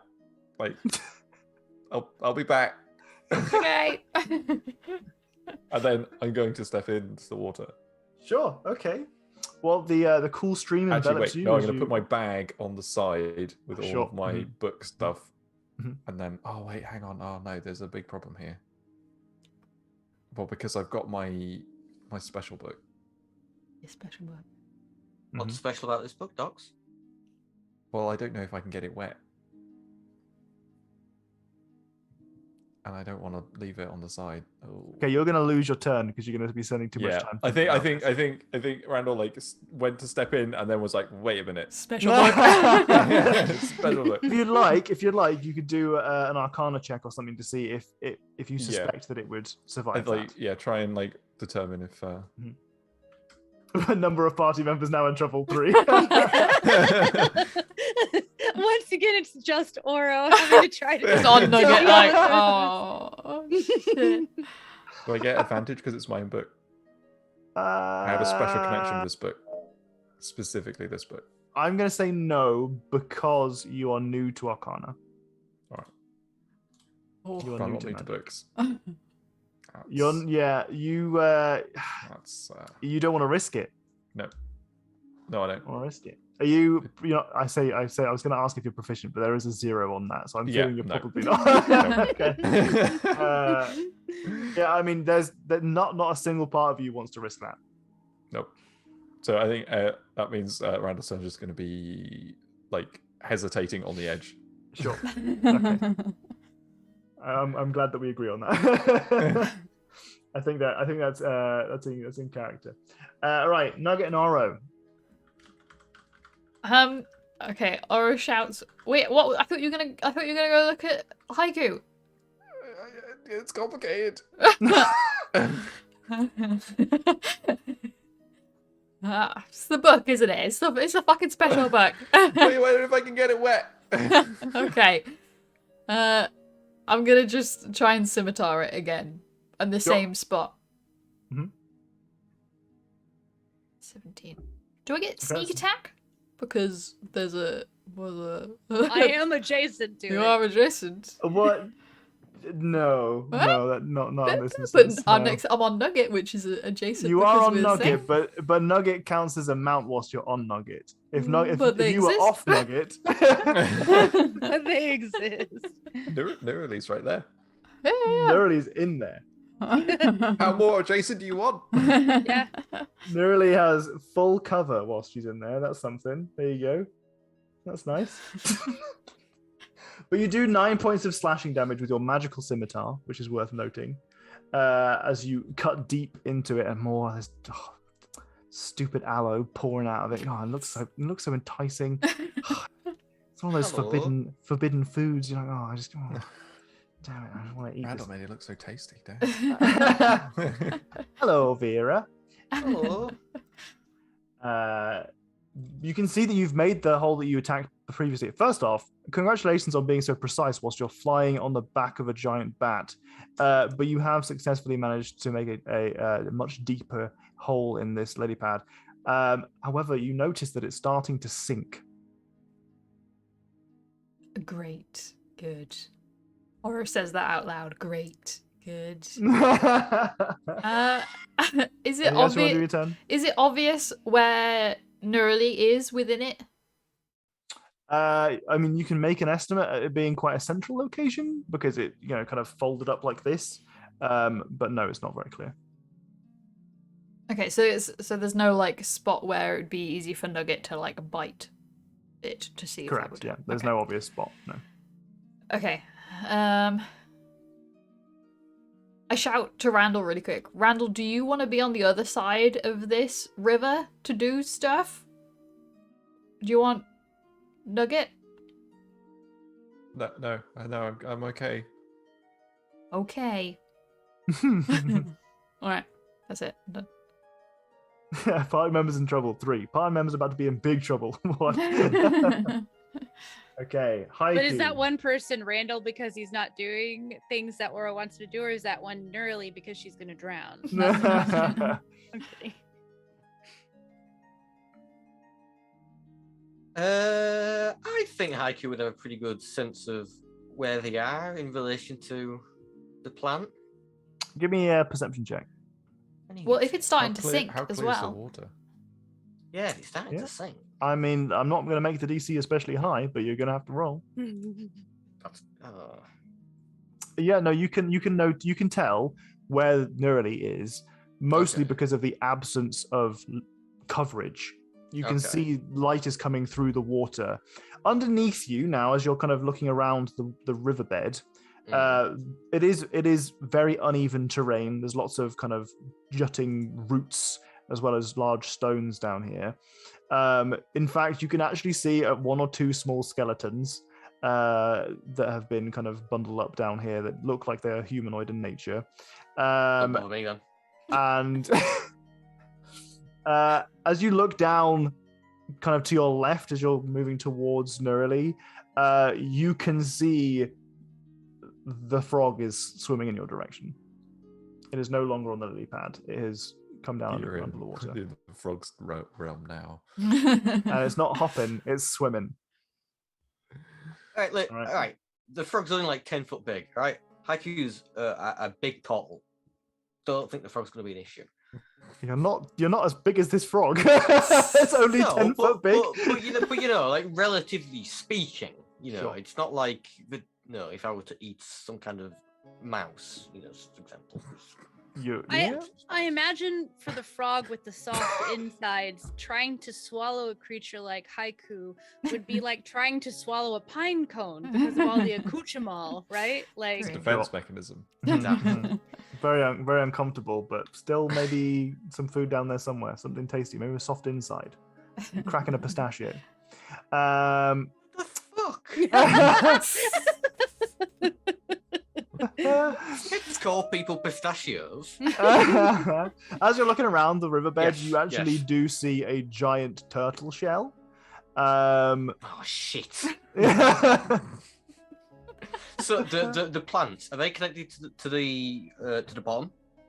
They don't look like they are connected to, but they definitely do have roots that are kind of dangly down into the water. Yeah. Okay. A lot of their root bed also seems to be interconnected between other lily pads. Okay. Like they're kind of like wired together almost, just for structural integrity. Okay, so in that case, I'm going to cast Shatter. Does that have any verbal component? It does, yeah. Yeah, you can't be doing that underwater. Surely a turtle can speak underwater. You can breathe for a long time. Wait, Okay. what languages do you speak? Aquan. Yeah, okay. Oh. I'll allow it, yeah. If you can speak Yeah. Aquan, I'll allow it. So we'll cast Shatter. Okay. Where is it not? There we are. Come with those. And we'll just do it just below. Why is that not Okay. working? I'm trying to Non-magical cast it with object Oh, that isn't being worn. Okay, I mean, I guess this isn't quite a... Yeah, it's more of a creature than an object.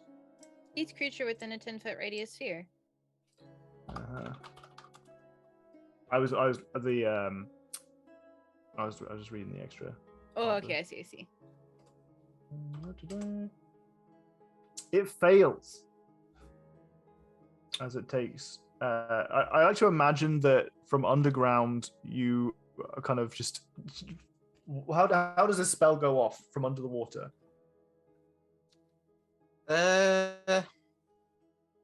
What does it look like visually for those who are on the top of, like, you know, maybe flying just on like their bats?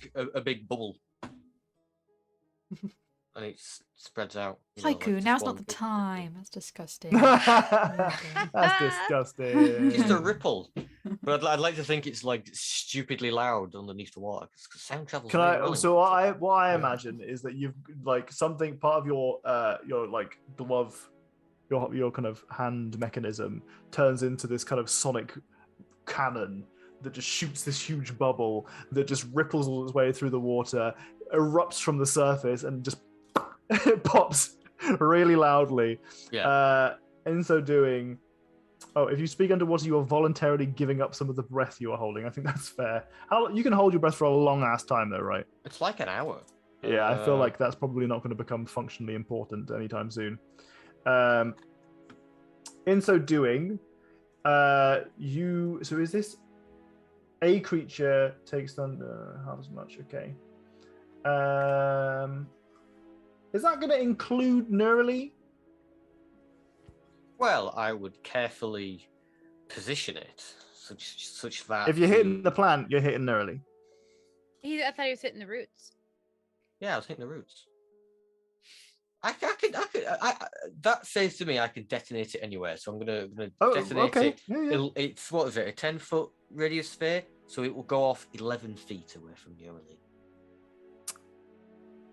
Okay, you don't know precisely where Neurali is though. So what I'm trying to figure out is, are you doing it underneath? Yes, the roots underneath. Right. Okay.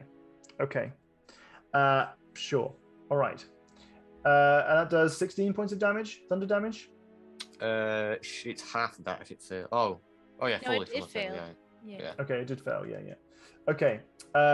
So you blast apart the roots of this plant, and its slow, controlled descent starts to be a plummet as it just starts to spin and flail as it starts to fall towards the riverbed. You've done a significant amount of damage, but it's hard to tell just now whether or not that's helped or hindered Neurali's position. Okay. Okay.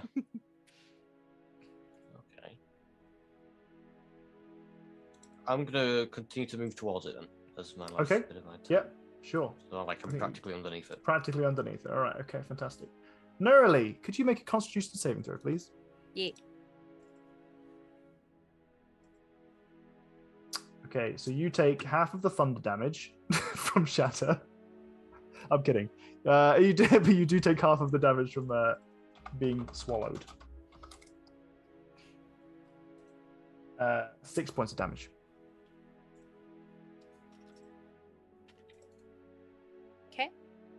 Okay. Anything you want to do your turn?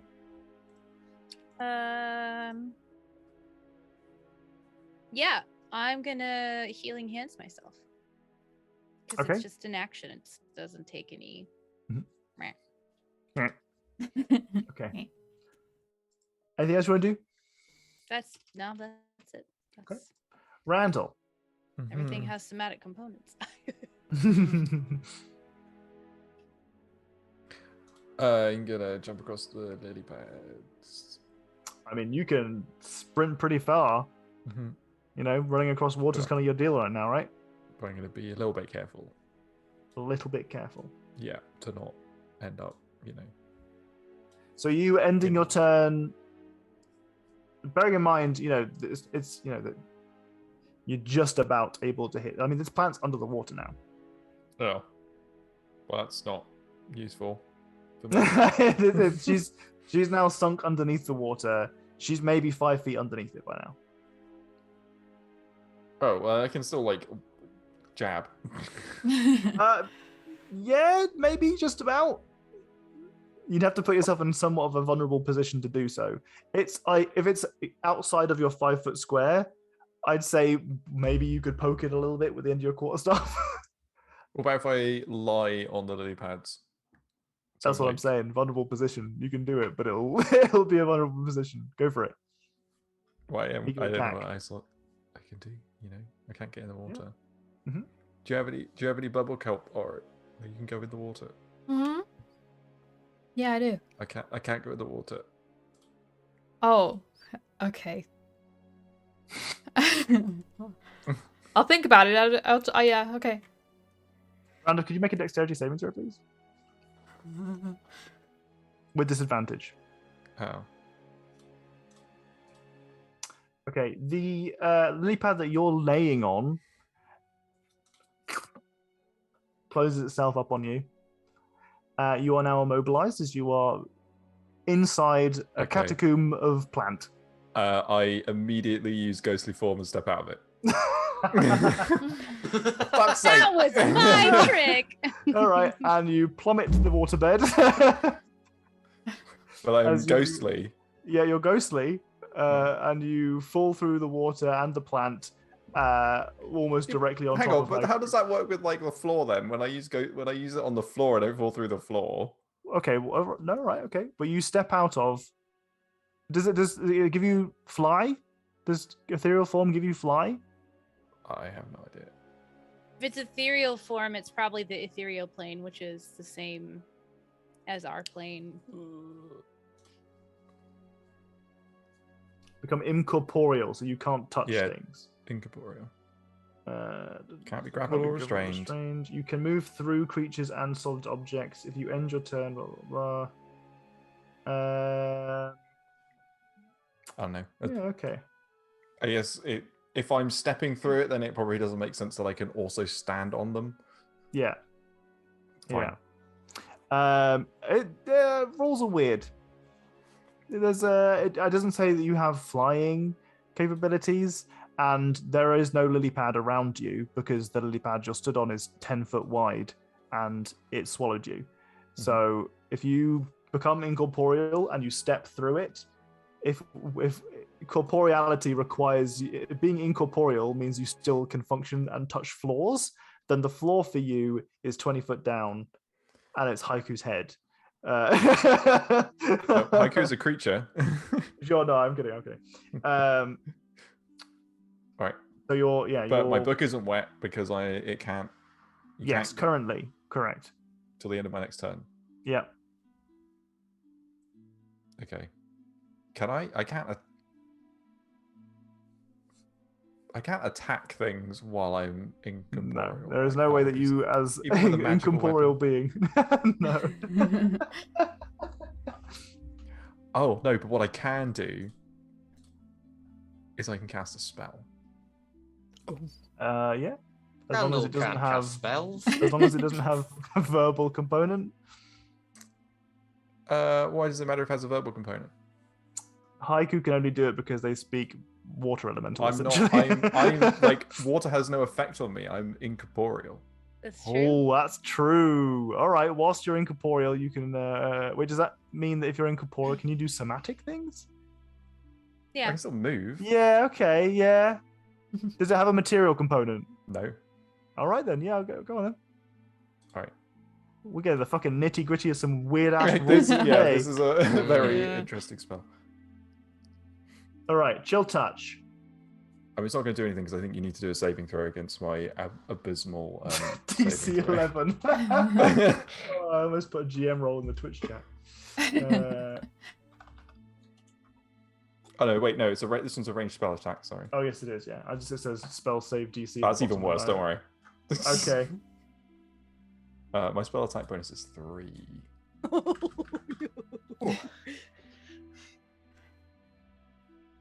16. It hits. Oh. Which I assume you're doing this to the one that Nerily is in. Yeah. Just a random lily pad. Yeah. not the one that just tried to grab you as revenge. Fuck you. Fuck this lily pad in particular. All right. So, what does this look like? And can you describe it as someone who is falling on the head of Haiku? We'll say adjacent to, but I like to imagine it's on Haiku's head. It's falling into Haiku.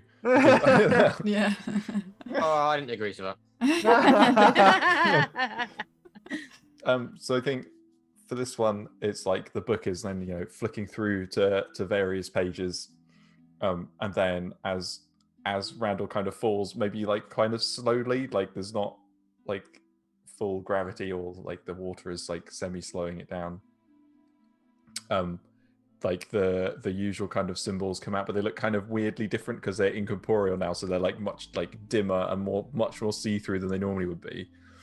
And then they come out and they make like a little kind of like a shape of a little hand that goes out and it like floats through the water, the little runes, and then like touches up, like hits the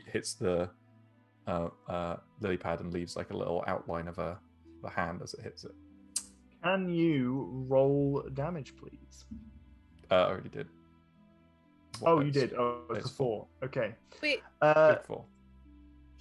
We're level 10, so it'd be 2d8. It's on your character level, not your caster level. Oh, I thought it was. Oh, nice. Oh, really? Oh. Yeah, okay. cantrips, because they don't. It's different. Yeah, cantrips scale with you. I thought. Oh, yeah, I thought they scaled with your caster level. Okay, it's just another d8. Cool. So Wow. glad we added that one more d8. Nice. In my So mind, good. go ahead. The attempt was made. Yeah, the attempt was made. Okay. Well, In my mind, I regardless- even said to myself, I was like, now that I brought it up, it's just going to be a 1. So you manage to reach out with this ghostly hand, and as you make this hand makes a swiping attack at the this kind of bulb that is this kind of tomb that is dragging Nerily into the depths. It yanks at a warlock evocations only count warlock level. Okay, this wasn't a warlock evocation. Yanks at just one of the leaves almost, and just pulls it out. It tears it off of the side of the plant, and Nerily is there, looking real rough, holding her breath.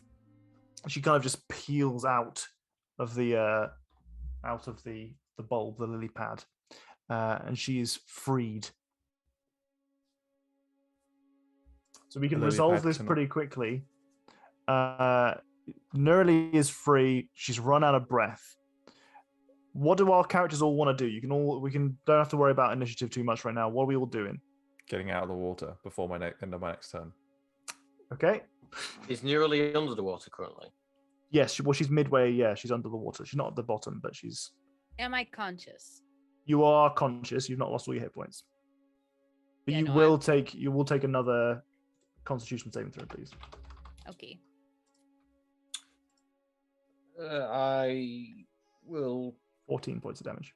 cast levitate on Nerily and give a little tap. Nice. Whoosh. I was, oh no no no no no no! You just never stops. Hopefully someone catches her on the way up. Yeah. Goodbye. Keeps going.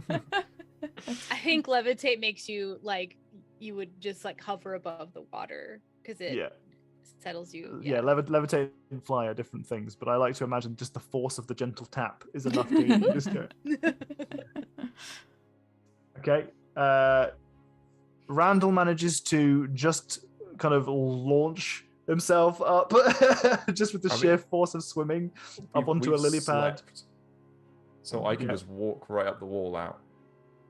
Oh, you mean because you level up? Booties. And your booties, yeah. Got my booties on.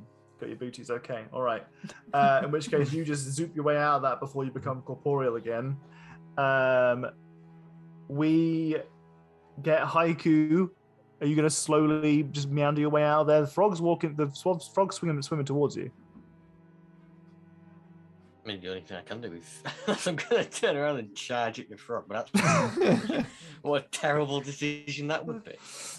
All right, you managed to get out of the water just before the frog comes up behind you, giving you I am shocked try. that I got out. No, when Arlen's coming, Nerly is like, no, we talked about this. No. I like that. Nerly managed to get out and is now floating, just gasping for air on top of the water.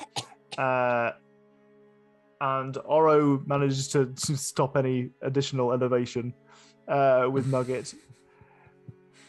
A huge amount of that damage was dealt by Oro cutting through the leaf there. That was touch and go for a second there because that damage was gonna get higher and higher as time went on.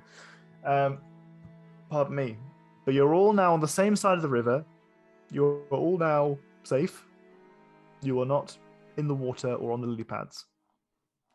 Please feel free to role play as you arrive, as you reconvene on the riverbank. What's the frog doing? The frog kind of slinks back into the water. Okay. After I was like, no. I prestidigitation us all dry. Randall isn't actually wet. That's fair. No, you've got some prestidigitation, the rest of us slickness dry. to you though because of the lily pad closing on you for a second. Oh yeah, I got a little bit of the lily pad slick. Lily pad slick. Some secretions. Lily pad goop. Oh. I feel like I just never have a good time when the water's around. Maybe we shouldn't be on our own here in this realm. I didn't mean to be. I didn't cross a river, so I don't know how we ended up on opposite sides of it. Magic shit, bro. Well, no. Possibly. Is everyone okay now? Are you fine, Nerly? You feeling okay? Yeah, just almost drowning again. This is really I'm probably going to have nightmares about that. But I'm okay. We should get you some some floaties for your arms or something like that. Water wings. I actually can swim just fine. It's just that every time water's around, there's something else trying to drag me down into it.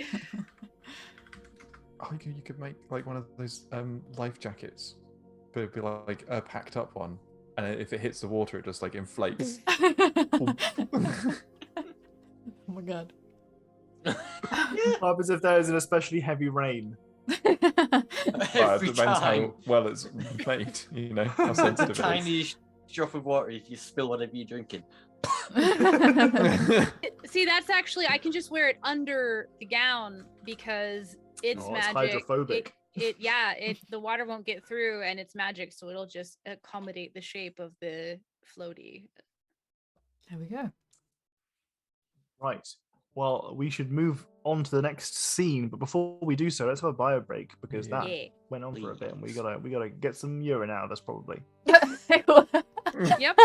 The tank's Yep. quite full. As they say, get some urine out of you, everyone. Get that urine out of you. Ew. Get it out of me. Oh. Get Get it out. out. Just, Get away. I don't like it. If you're new here, our bio breaks take as long as they need, which could be 2 minutes, could be 5 minutes. We'll be back quick. Yeah. See you later, That's fuckos. Bye-bye.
Oh, it's just me.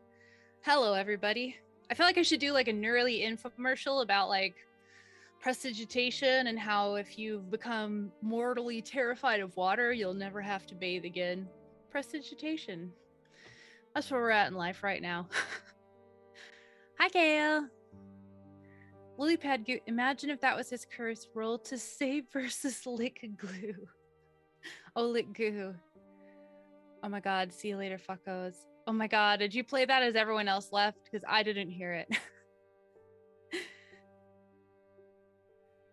Hello. Hello. Ooh. Wow, Tom, it's a really cool shirt. Where'd you get it? I got this from Texas. In Texas? Let's sacrifice Toby. Let's sacrifice Toby. Get out of here, Toby. You suck. Hi, Toby's Bush. getting sacrificed. I was like the other day I almost wore this to work just by accident. I was like, yeah, maybe not. Maybe not this. Maybe not this one. Not yet. Yeah. Let him get used to you first. So they understand what D&D is enough that when you show up in a Let's Sacrifice Toby shirt, you can just tell them it's a D&D joke and they'll be like, okay. Sure, yeah. D&D. Okay. My hobbies always talk about sacrificing people. Yeah. Have you heard of our Lord and Savior, Selene? I have my D&D socks on today. Oh. Yeah. Only viewable on Jack's OnlyFans. Yep. Only socks. Yep. Just the socks though. No, I'm not wearing them. God damn it. Do we get a discount at least? Nope. Get a discount. That's so expensive to be a Jack Only fan. It is. Inspiring me to multi-class over here, so I'm reading. Oh, cool. Ooh. Yeah, it's fun. We got two Docs has multicasters. changed. No, I'm still Docs. No, you've changed, man. You've changed. Change, You're bro. different, man. I remembered you get in the water.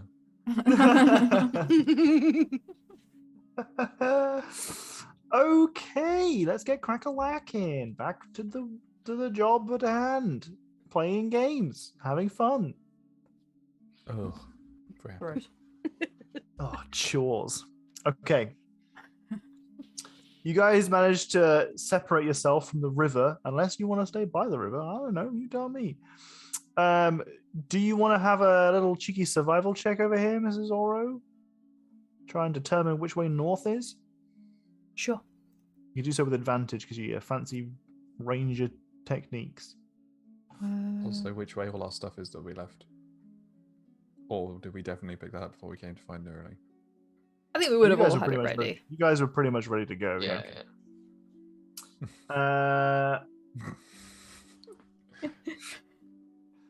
So not great. You maybe, I mean, you tell me how you roleplay this, but you're fairly confident. Basically, this whole encounter with the river has turned you around a little bit. The fact that Nerdy got lost and then somehow ended up on the other side of a river that you didn't know was there has thrown your confidence, simply because it's clear that the nature of the Feywild is changing and immutable, and it's difficult for you to be sure in yourself that this is north. But this is the way you were kind of going before, so it'll sort itself out. It's down to you whether or not you are clear with your partners that you are not sure. Yeah, no, I think Oro says that. Oro's like, I'm a little bit confused now because I don't know how Nerdy got to that other side if she was sort of close to where we were and we were on this side. I think north is that way, but Which way would it be back to Bastion then if north is that way?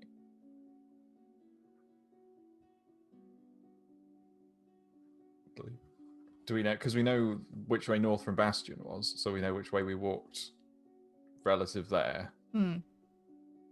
So we could walk back to Bastion because that shouldn't be too far away, rather than walking maybe not north and walking for like a long time without knowing whether we're going. You can give me another survival check if you'd like to do that. Maybe if we shout his name. He'll come over here. Just He'll be shout. lost, and then we'll. Shout, Bastion, we're in the tomb. Okay, you think you can make your way back to Bastion? Okay. As long as you can find your way to the other side of the river, you'll have to follow the river around a little bit to make sure that it actually is a little meander or something. You think it'll take up half a day? I'm confused. So Because the issue is the. I mean, I guess you've got Nugget really. You could just fly to the other side of the river, couldn't you? Because you've appeared. The side of the river that you appeared on is not the one you are currently stood on.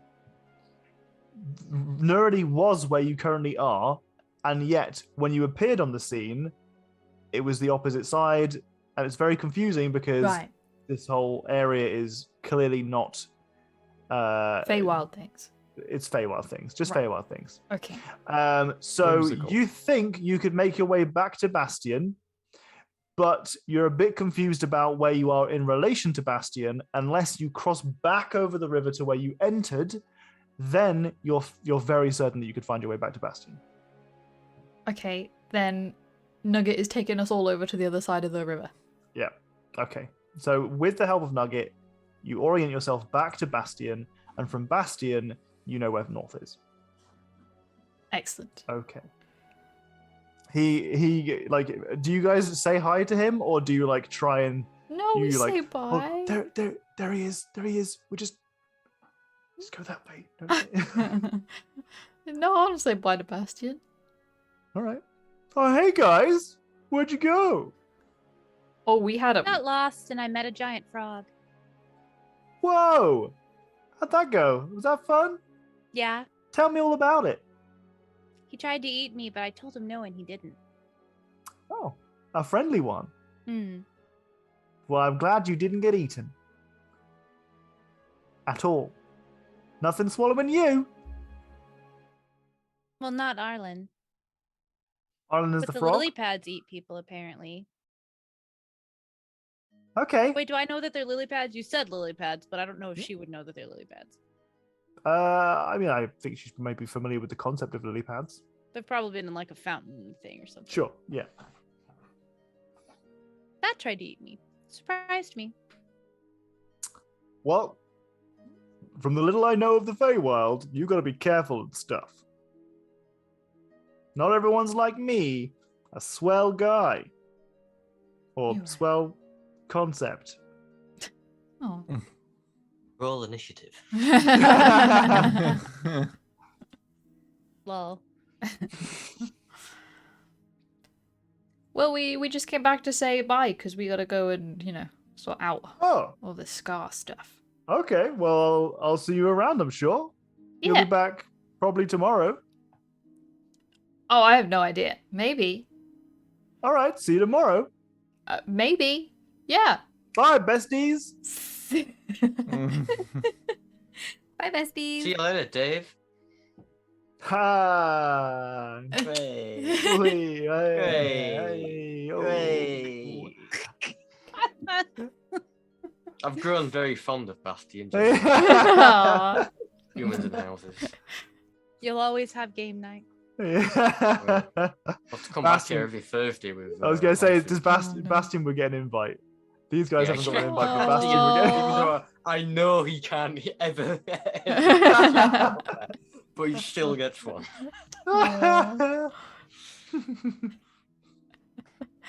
All right. Well, orienting yourself with Bastion has worked. You've managed to find your way back on the path north. It is once again this wonderfully claustrophobic tunnel of trunks, essentially, as you're just following whatever vague path you can find. Every other hour, there's another twist and turn. You've got to reorient yourself and just hope that you're going north still. I would like to make an active attempt to move the ground in some way, like whether that's like I've found like I'm poking, I don't know, a dagger in the ground every now and again, or I'm just like stabbing the To ground or mark your moving. path. Yeah, to be like, I've been here, Sure. like whenever that's All happening. right. Maybe you borrow one of the many quarterstaffs that your team has, and you just gently press it into the ground as you're walking. So it's just leaving this line that's going behind His you. little path. Yeah. Okay, so you mark your path as you go along.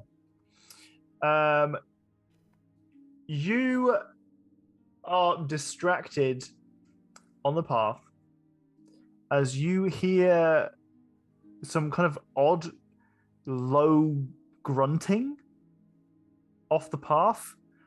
But I say off the path, it's like the path kind of juts into the direction. So it's taking you slightly east. The path doesn't end as such, it continues and it curves east, but the trees start to feel a little bit more claustrophobic, and like you can't go north now, basically. The path has just veered off to the east to your right. And as it opens up slightly, you can see the path continues to the north now. There is a greater opening to your right. There is a small gurgle of water that you hear once again, though there is not this rushing sound of even a slow-moving river. It is just a slight trickle. And you see to the right, in your immediate vicinity, as the trees open up, you can see that there are... Let me check my notes.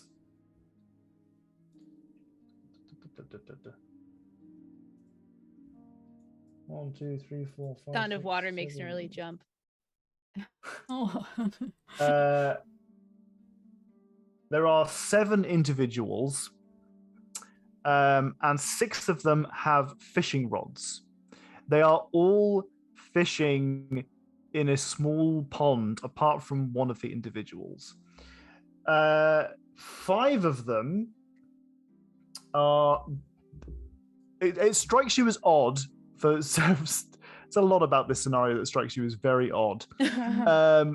These individuals are purple-skinned, wearing very tight leather attire, and assless chaps.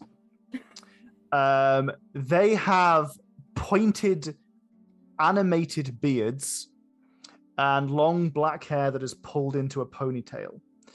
They have fishing rods, and they are fishing. I want to clarify that it's not sexual in any way. One of the individuals is a kind of fully kind of I say naked because I mean they aren't wearing anything apart from kind of a tight like another leather kind of straps, but it's not really cover. It's like it's purposefully framing parts of its anatomy that don't exist. Like it looks like they're there to frame boobs, but it doesn't have boobs. It's this. These are very clearly devils, but they are not sexual in any way. There is nothing about them even remotely alluring to you in any mention of the sense. They've got all these things that are really over hypersexualized in a really jarring fashion, because there's just nothing about this literally spiked and barbed devil that is attractive for you. Don't be so I'm sure. I'm sure there's a devil. I'm sure there are devils out there who are very happy about this, but it seems odd because the attire seems very pointedly focused towards humanoids. On the far end of this circular pond is a cat. Is a humanoid tiger that is kind of arched back on what is a very bizarre like chaise lounge, with one of its legs up and the other one down on the floor. It is pushing its hand through its mane, or its paw through its mane, and it's just kind of like lazing back a little bit and making it like uncomfortably sexual moaning noises. As you approach the scene, it goes, meow. That is uncomfortably sexual. Nerly leans over to Haiku and is like, their armor looks like it's seen better days. Haiku, there's no response. It's just completely and utterly baffled and horrified by what they see. Another tableau in the Feywild. Would anyone like to give me any checks to try and investigate this scene? How many pounds do I have to pay to end this scene right now? Welcome to episode 69. Can I do I want to do a check that's like, am I seeing what I'm actually seeing? Like, is Rob's this eyes check. Yeah, is this do a real life perception check? Yeah, sure. 24? Oh, a 24. There are a couple of things about this that you find bizarre. One in particular is that the cat person on the other side of this pond is I'm in danger. their hands are back to front, or their paws are back to front. So the underside of the paw is where the back of the hand would be otherwise. Despite this very bizarre scene in front of you, that is something that is like, everything else is like a weird, okay, I'm in the Feywild, everything's been a bit weird so far. I can kind of come to terms with the fact that there are 6 sexy devils fishing in a pool in the Feywild. Like, to your mind, when you think of the Feywild, not that you're especially familiar with it, you don't think devils, right? Devils, that's not what comes to mind for you at all. So that's a very bizarre thing for you to have seen. But the fact that this tiger has hands back to front kind of makes you feel uncomfortable. It seems like that is something of note. But as you're kind of observing, does anyone else want to roll any checks for this? That's what Oro gets so far. Can I roll a religion check? Fish. Yeah, you can roll a religion check. What would you like to do? What are you trying to perceive? Like, at first she's like, their armor is really messed up. And then she's like, well, maybe it's not armor. Maybe this is ceremonial garb. This is how cults start. This is how cults start. 22. So you are certain that this is not any ceremonial garb that you are familiar with. Though you can, with that check, you can identify these as devils, not demons. Mm-hmm. And with that roll, you can determine that there is a significant difference between those two. Mm-hmm. Haiku can roll an insight check. What are you trying to look for? What are you trying to get insight on? To get a beginning feeling whether they're friendly or not. Sure. Oh, they're very friendly. Well, that's not going to help at all.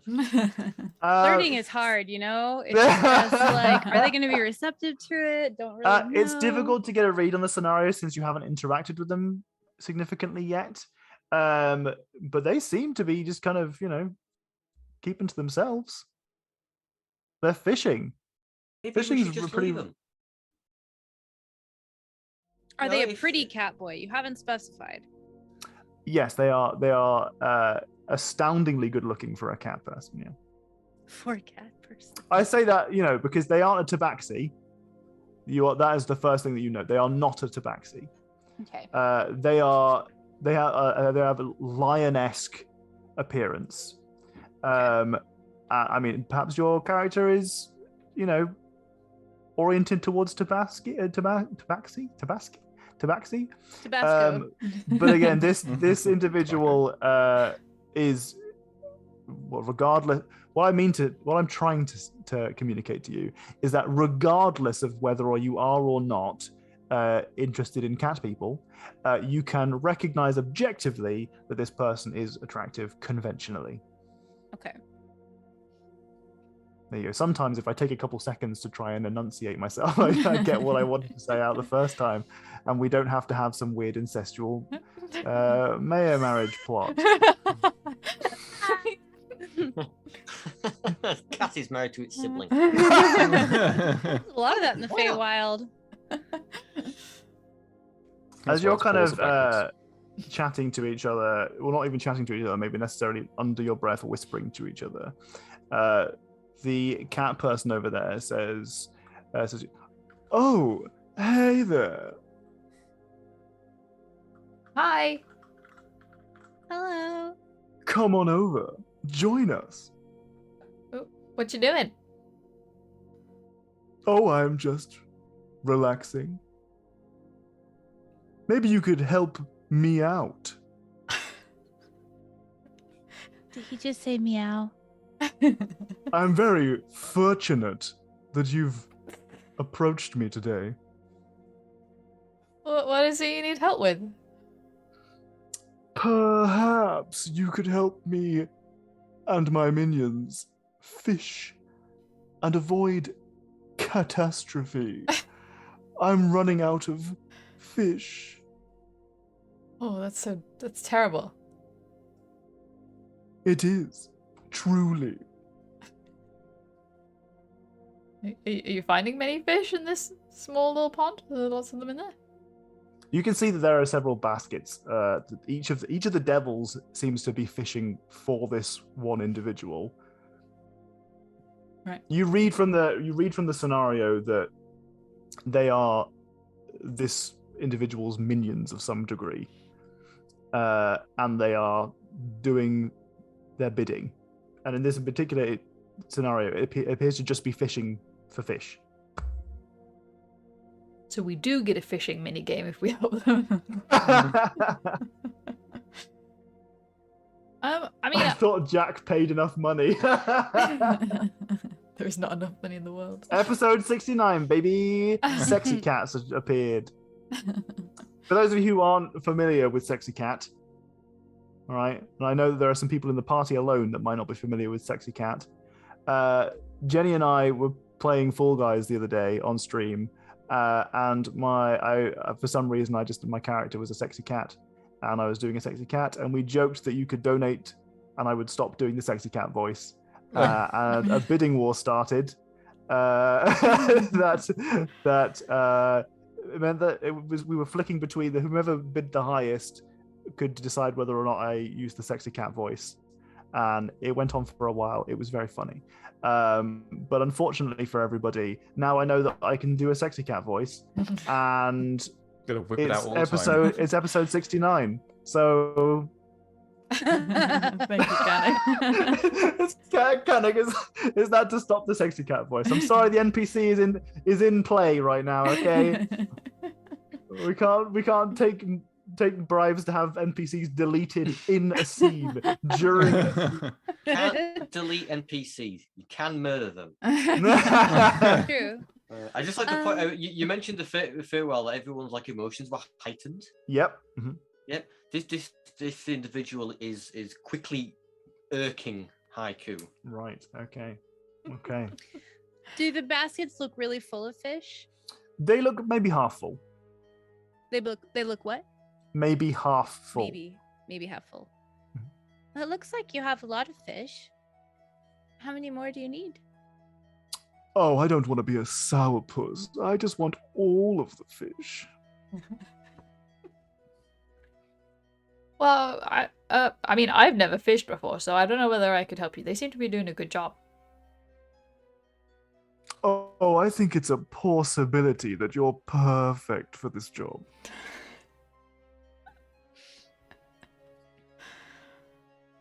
I don't have a fishing pole. Oh, we can help you out there. One of the demons, one of the devils, looks up to this individual who's named Sexy Cat. And Sexy Cat nods to the bearded devil, who grabs one of their beard hairs, again, animated kind of spike, that is clearly of some form of flesh, and cuts it off of his face. It goes limp and limp at first before it solidifies in place, and starts to tie it to a branch nearby. I think a lot of us are stood there like with our faces we've got on right now. They're like, oh my. So is the beard the hook or is the beard the rod? The beard is going to be a spear for spearfishing. Oh, we're spearfishing. I see. Of course, Crams comes around when Sexy Cat comes out. Oh no. Do you really want to stop the bits? You are welcome to donate to helping us pay our bills. But Sexy Cat's not going away, not yet. What do we get for helping? Oh, it'd just be helping me out. Can you tell us what this means? And I point to the thing on Nugget. Oh, maybe. Meow. What do you mean maybe?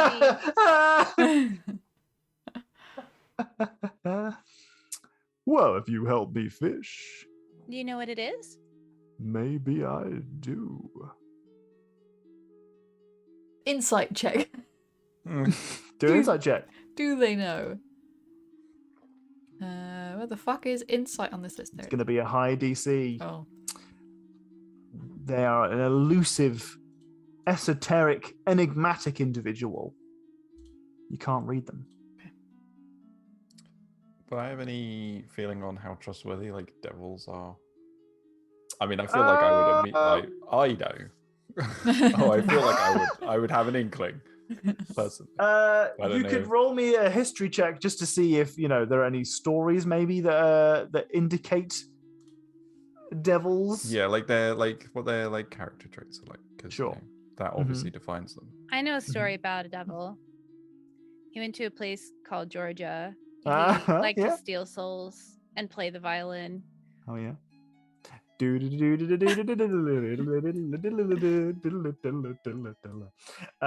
All right.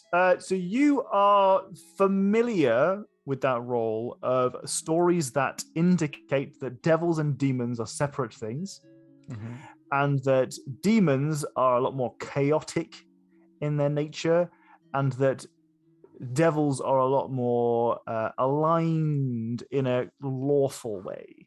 They are they are individuals that you can usually make kind of deals with. Yep. And they'll keep to their contracts. Oh my god. However, make a deal with Sexy Cat. No, I Canuck said devils wear Prada, and I was like, please make all of the leather daddy stuff Prada. But it's like Pada instead of Prada. Oh, yeah, that's good. From all the stories that you've heard, they are both evil. Yeah, I'm a little worried about this. Everyone, they're definitely devils, and they tend to be they're chaotic, so they're unpredictable, and also evil, very evil. The devils are the predictable ones. Yeah, Nerili will correct. Demons, sorry. Demons are the unpredictable ones. Mm-hmm. Sexy Cat overhears this because you made no attempt to be secretive about that at all. Devils tend to be naughty. Oh my goodness. And says, "Oh, I'm not a bad person. You see, I've given up my evil ways." What were your evil ways? Oh, well, people of my ilk tend to eat human flesh. I've given that up. I've gone vegan. What's Is that vegan? the word? I only eat fish. Oh, pescatarian. Sure. Why?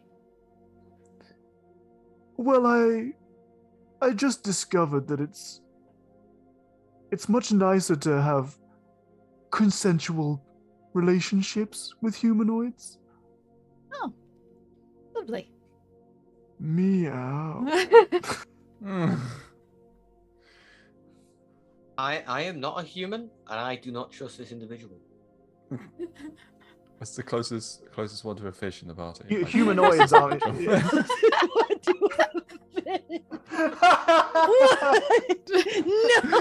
There are many evolutionary steps between I didn't say the close one to a fish. I said the closest. True.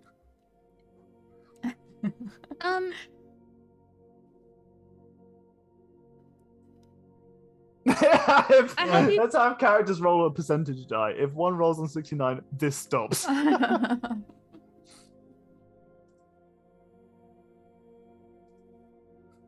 So close.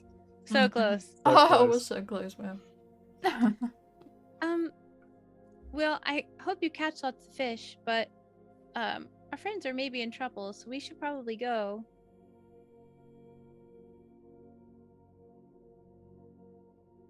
He just waits expectantly.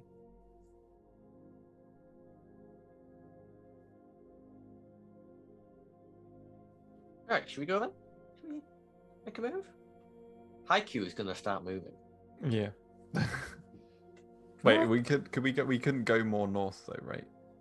Yeah, no, you can. Oh, yeah, okay. just it was the path had led you to this point, opened up, and then gone back to your previous direction. Right. Yeah, I don't want any part of this. All I need is a bit of help. You'd be perfect for it. Don't leave. You're making me hysterical. Listen, we got you things can go to doctors do. for that. And We got to turn tail and walk away. I'm afraid. Oh, if there's nothing in it for us, then we got stuff that we need to go do. Well, I said I might know how to help you out. That's really ambiguous, though. we need more than a might. You're gonna need to give us something so that we know you actually. You want to make a Assholes. deal? No. I can give you lots of things. Wait, can we have a quick group huddle before we go any further? Can we just have a group huddle, please? We don't have to help out every single person we come across. Maybe we just keep walking, Like Yeah, with even I don't see the benefit in wedding this one. thing, even though we helped. I just think it's interesting that there's a cat person with a bunch of devils. Do you not find it interesting? Randall, do you not think that's interesting? I mean, yeah, but also I I mean, know a little bit. I About find it odd. It is interesting and odd, and everything I know about devils, which isn't much, but it does tell me that they're dangerous. So, not that interesting not very isn't also trustworthy. dangerous most of the time, but I just don't know what. Okay. I don't Okay. really know how to fish very well. Do you want? If we want to stay, we can. No, it's stay fine. a It's bit. fine. No, it's fine. No, it's fine. We'll leave. We I'll can go, remember this. No, it's fine. It's fine. We'll carry on. Don't worry about it. I want an insight check. Oro. Well, if Aura's going to make any attempt to keep her intentions or her thoughts or feelings to herself, she should roll a deception check. To Or be contested persuasion, with we the, don't know. She can roll or secretly to the yeah, DM. yeah. No, Yeah, sure. if someone just asks me multiple times, I'll just be like, I was just curious about the kinky shit, okay? You don't see a lot of that in our realm. It's just, interesting. Oh, you Give- wanted inspiration? Yeah, it'll give me, loads more novels out of that. I could be rich in our realm. Write all this shit down. No one would think of this. That's true. Well, maybe we could just observe. True. I feel like they might not want us to just observe, but I mean, they're in the woods. This is catting, not dogging. My bad. Catting, not what? Dogging. Dogging. Oh, you don't have dogging over there? I suspect they do. Oh. British This is probably maybe don't. yeah, maybe Yeah, maybe there's culture- maybe the Culture maybe this different, is a Different discussion. slang, I think, probably. yeah, Yeah. probably. This is maybe a Yeah. discussion for off stream. Yeah. Okay. Oh God, my poor Google history. Fuck. Yeah, don't Google that.